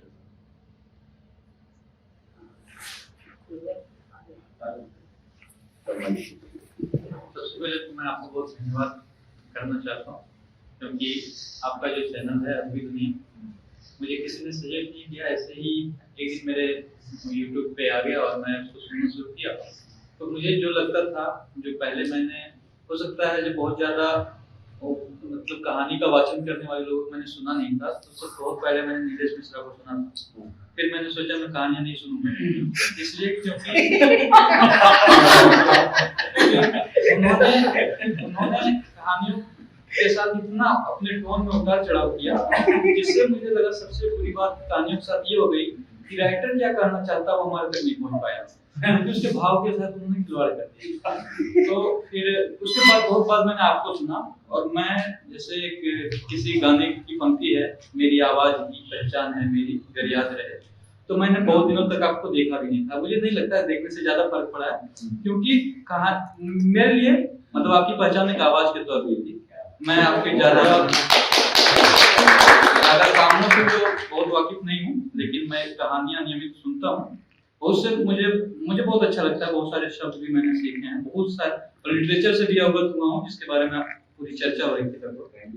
तो ये तो मेरी टिप्पणी होगी। और दूसरा एक सवाल मेरे मन में था कि जब भारत और पाकिस्तान का विभाजन हुआ, तो ज्यादातर हिंदी के भी राइटर उन्होंने ही विभाजन पे कलम चलाई है, जो पंजाब और उस क्षेत्र के थे, यशपाल हो गए, अगे हो गए, या फिर भीष्म साहनी वगैरह हो गए। लेकिन हमारा जो बाकी नॉर्थ इंडिया जो हिंदी जहाँ बोली जाती है वह छूता रहा। और जब धर्मनिरपेक्ष कहे जाने वाली ताकतें सत्ता में आई, तो क्या उनके मन में सांप्रदायिकता का ये भय नहीं आया कि इसको जो मजहब के नाम पे, राष्ट्र के नाम पे और भाषा के नाम पे जितनी गलतफहमियां हैं, उसको हम साहित्य से पाट सकें, कि उर्दू जबान का भी साहित्य हम हिंदी चाहे इंग्लिश की तरह सिलेबस में शुरू से ही लगाएं, मैंडेटरी तौर पे। अगर उर्दू को यूज करने वाले हमारे प्रेमचंद भी हैं, जिसको हम हिंदी में आजीवन पढ़ते रहते हैं, तो हमारी ही परंपरा का एक साहित्य, उसको क्यों नहीं लगाया गया? मेरा एक सवाल है मेरे मन में। लेकिन ये सवाल क्योंकि सिलेबस के हवाले से है, तो मैं आपको बताऊं, मतलब इसमें मैं ये समझता हूँ कि पता नहीं, हो सकता है सियासी वो भी डेलिब्रेट एक्ट हो कि नहीं किया गया हो, उनकी चीज़ों को हिंदी में या अंग्रेजी में ट्रांसलेट करके किया गया, लेकिन इससे कोई खास फर्क पड़ता भी नहीं अगर वो कर भी देते तो। मेरा मानना यह है कि ये काम हुकूमतों का नहीं है, ये काम हाँ हुकूमत की तरफ से मदद हो सकती है इसमें, और उनकी नीयतें हो सकती हैं अच्छी, अगर वो खुद मदद कर सकती हैं, और बहुत मदद की भी गई है। काम ही खराब हुए हों तो वो एक अलग बात है। जैसे साहित्य अकेडमी ने किताबें बहुत अच्छी अच्छी छापी, लेकिन तर्जुमे खराब छापे। काम जिन लोगों से कराया उनको ये नहीं पता कि वो किन लोगों से काम लेना चाहिए। अकेडमी जो है, सरकारी अकेडमी के साथ मसला ये होता है ना कि वो काहिल होती हैं। अब आपको मैं एक और बात बताता हूँ, आपने पता नहीं आप वाकिफ हैं कि नहीं, जामिया को करीब 90 लाख रुपए का एक प्रोजेक्ट मिला, ये कुछ सालों पहले की, तकरीबन 7-8 साल पहले की बात है। वो प्रोजेक्ट क्या था? शांति निकेतन का प्रोजेक्ट था, और वो ये था कि टैगोर का जितना काम है उर्दू में तर्जुमा कर दीजिए। ऐसा नहीं कि टैगोर की चीज़ें उर्दू में तर्जुमा नहीं हुई थी, लेकिन उन्होंने सोचा कि इतना बड़ा इंस्टीट्यूट है, ये तर्जुमा कर देगा तो इनके पास काबिल लोग होंगे, ये बंगाली से ना भी कर पाए तो अंग्रेजी से या किसी तरीके से हिंदी से या किसी की मदद से तर्जुमा। आपको बताएं कि जामिया में 90 लाख के उस प्रोजेक्ट की ऐसी तैसी हुई, बर्बाद हो गया। उससे गोरा का जो ट्रांसलेशन छपा है वो आप नहीं पढ़ पाएंगे, आपको सज्जाद ज़हीर का ट्रांसलेशन ही पढ़ना पड़ेगा, जो कि मैंने पढ़ा, क्योंकि जिन लोगों ने तर्जुमा किया ना, वो तर्जुमे की समझ उनके अंदर थी। प्रोफेसर से ज़्यादा मैं समझता हूँ, खासतौर पर मैंने उर्दू में देखा है, बाकी डिपार्टमेंट्स के बारे में इतनी यकीन से नहीं कर सकता, लेकिन प्रोफेसर से ज़्यादा अनपढ़ और गैर तकलीफी कोई नहीं होता। तो ये मैं आपको बता रहा हूँ कि आपको तो ये अगर सिलेबस का हिस्सा भी बन जाता तो कोई फायदा नहीं। और कोई कुछ पूछना चाहे तो ठीक है, मैं तो बर्खास्त। जी आपका सवाल था ना? नहीं, आप कुछ पूछना चाहेंगे? नहीं जी नहीं। और प्रिया कैसी हैं आप? ठीक है, तो चलिए बहुत बहुत शुक्रिया आप सभी का। तो यही आज का तीसरा आलोचना की मतलब बहुत अच्छा ही रहा, और इसमें जो एक सबक है कि हम हर चीज को साहित्य पढ़ने का भी जो एक तरीका यहाँ से भी निकल आ रहा है कि हम उसको अपने टाइम में उसके कंटेंट में प्लेस करें और फिर उसका रीडिंग करें कि जब समाज में पूरा बदहाली है तो हम किसी से क्या प्रोग्रेसिव की उम्मीद रखेंगे, और एक इवोल्यूशनरी हमें नजर आ रहा है कि कैसे चीजें विकसित भी हो रही है और वो दोनों भाषाओं में हो रही है, और उसका आपसी लेन देन बढ़ाना है, ये हमें तय करना है। तो इसी के साथ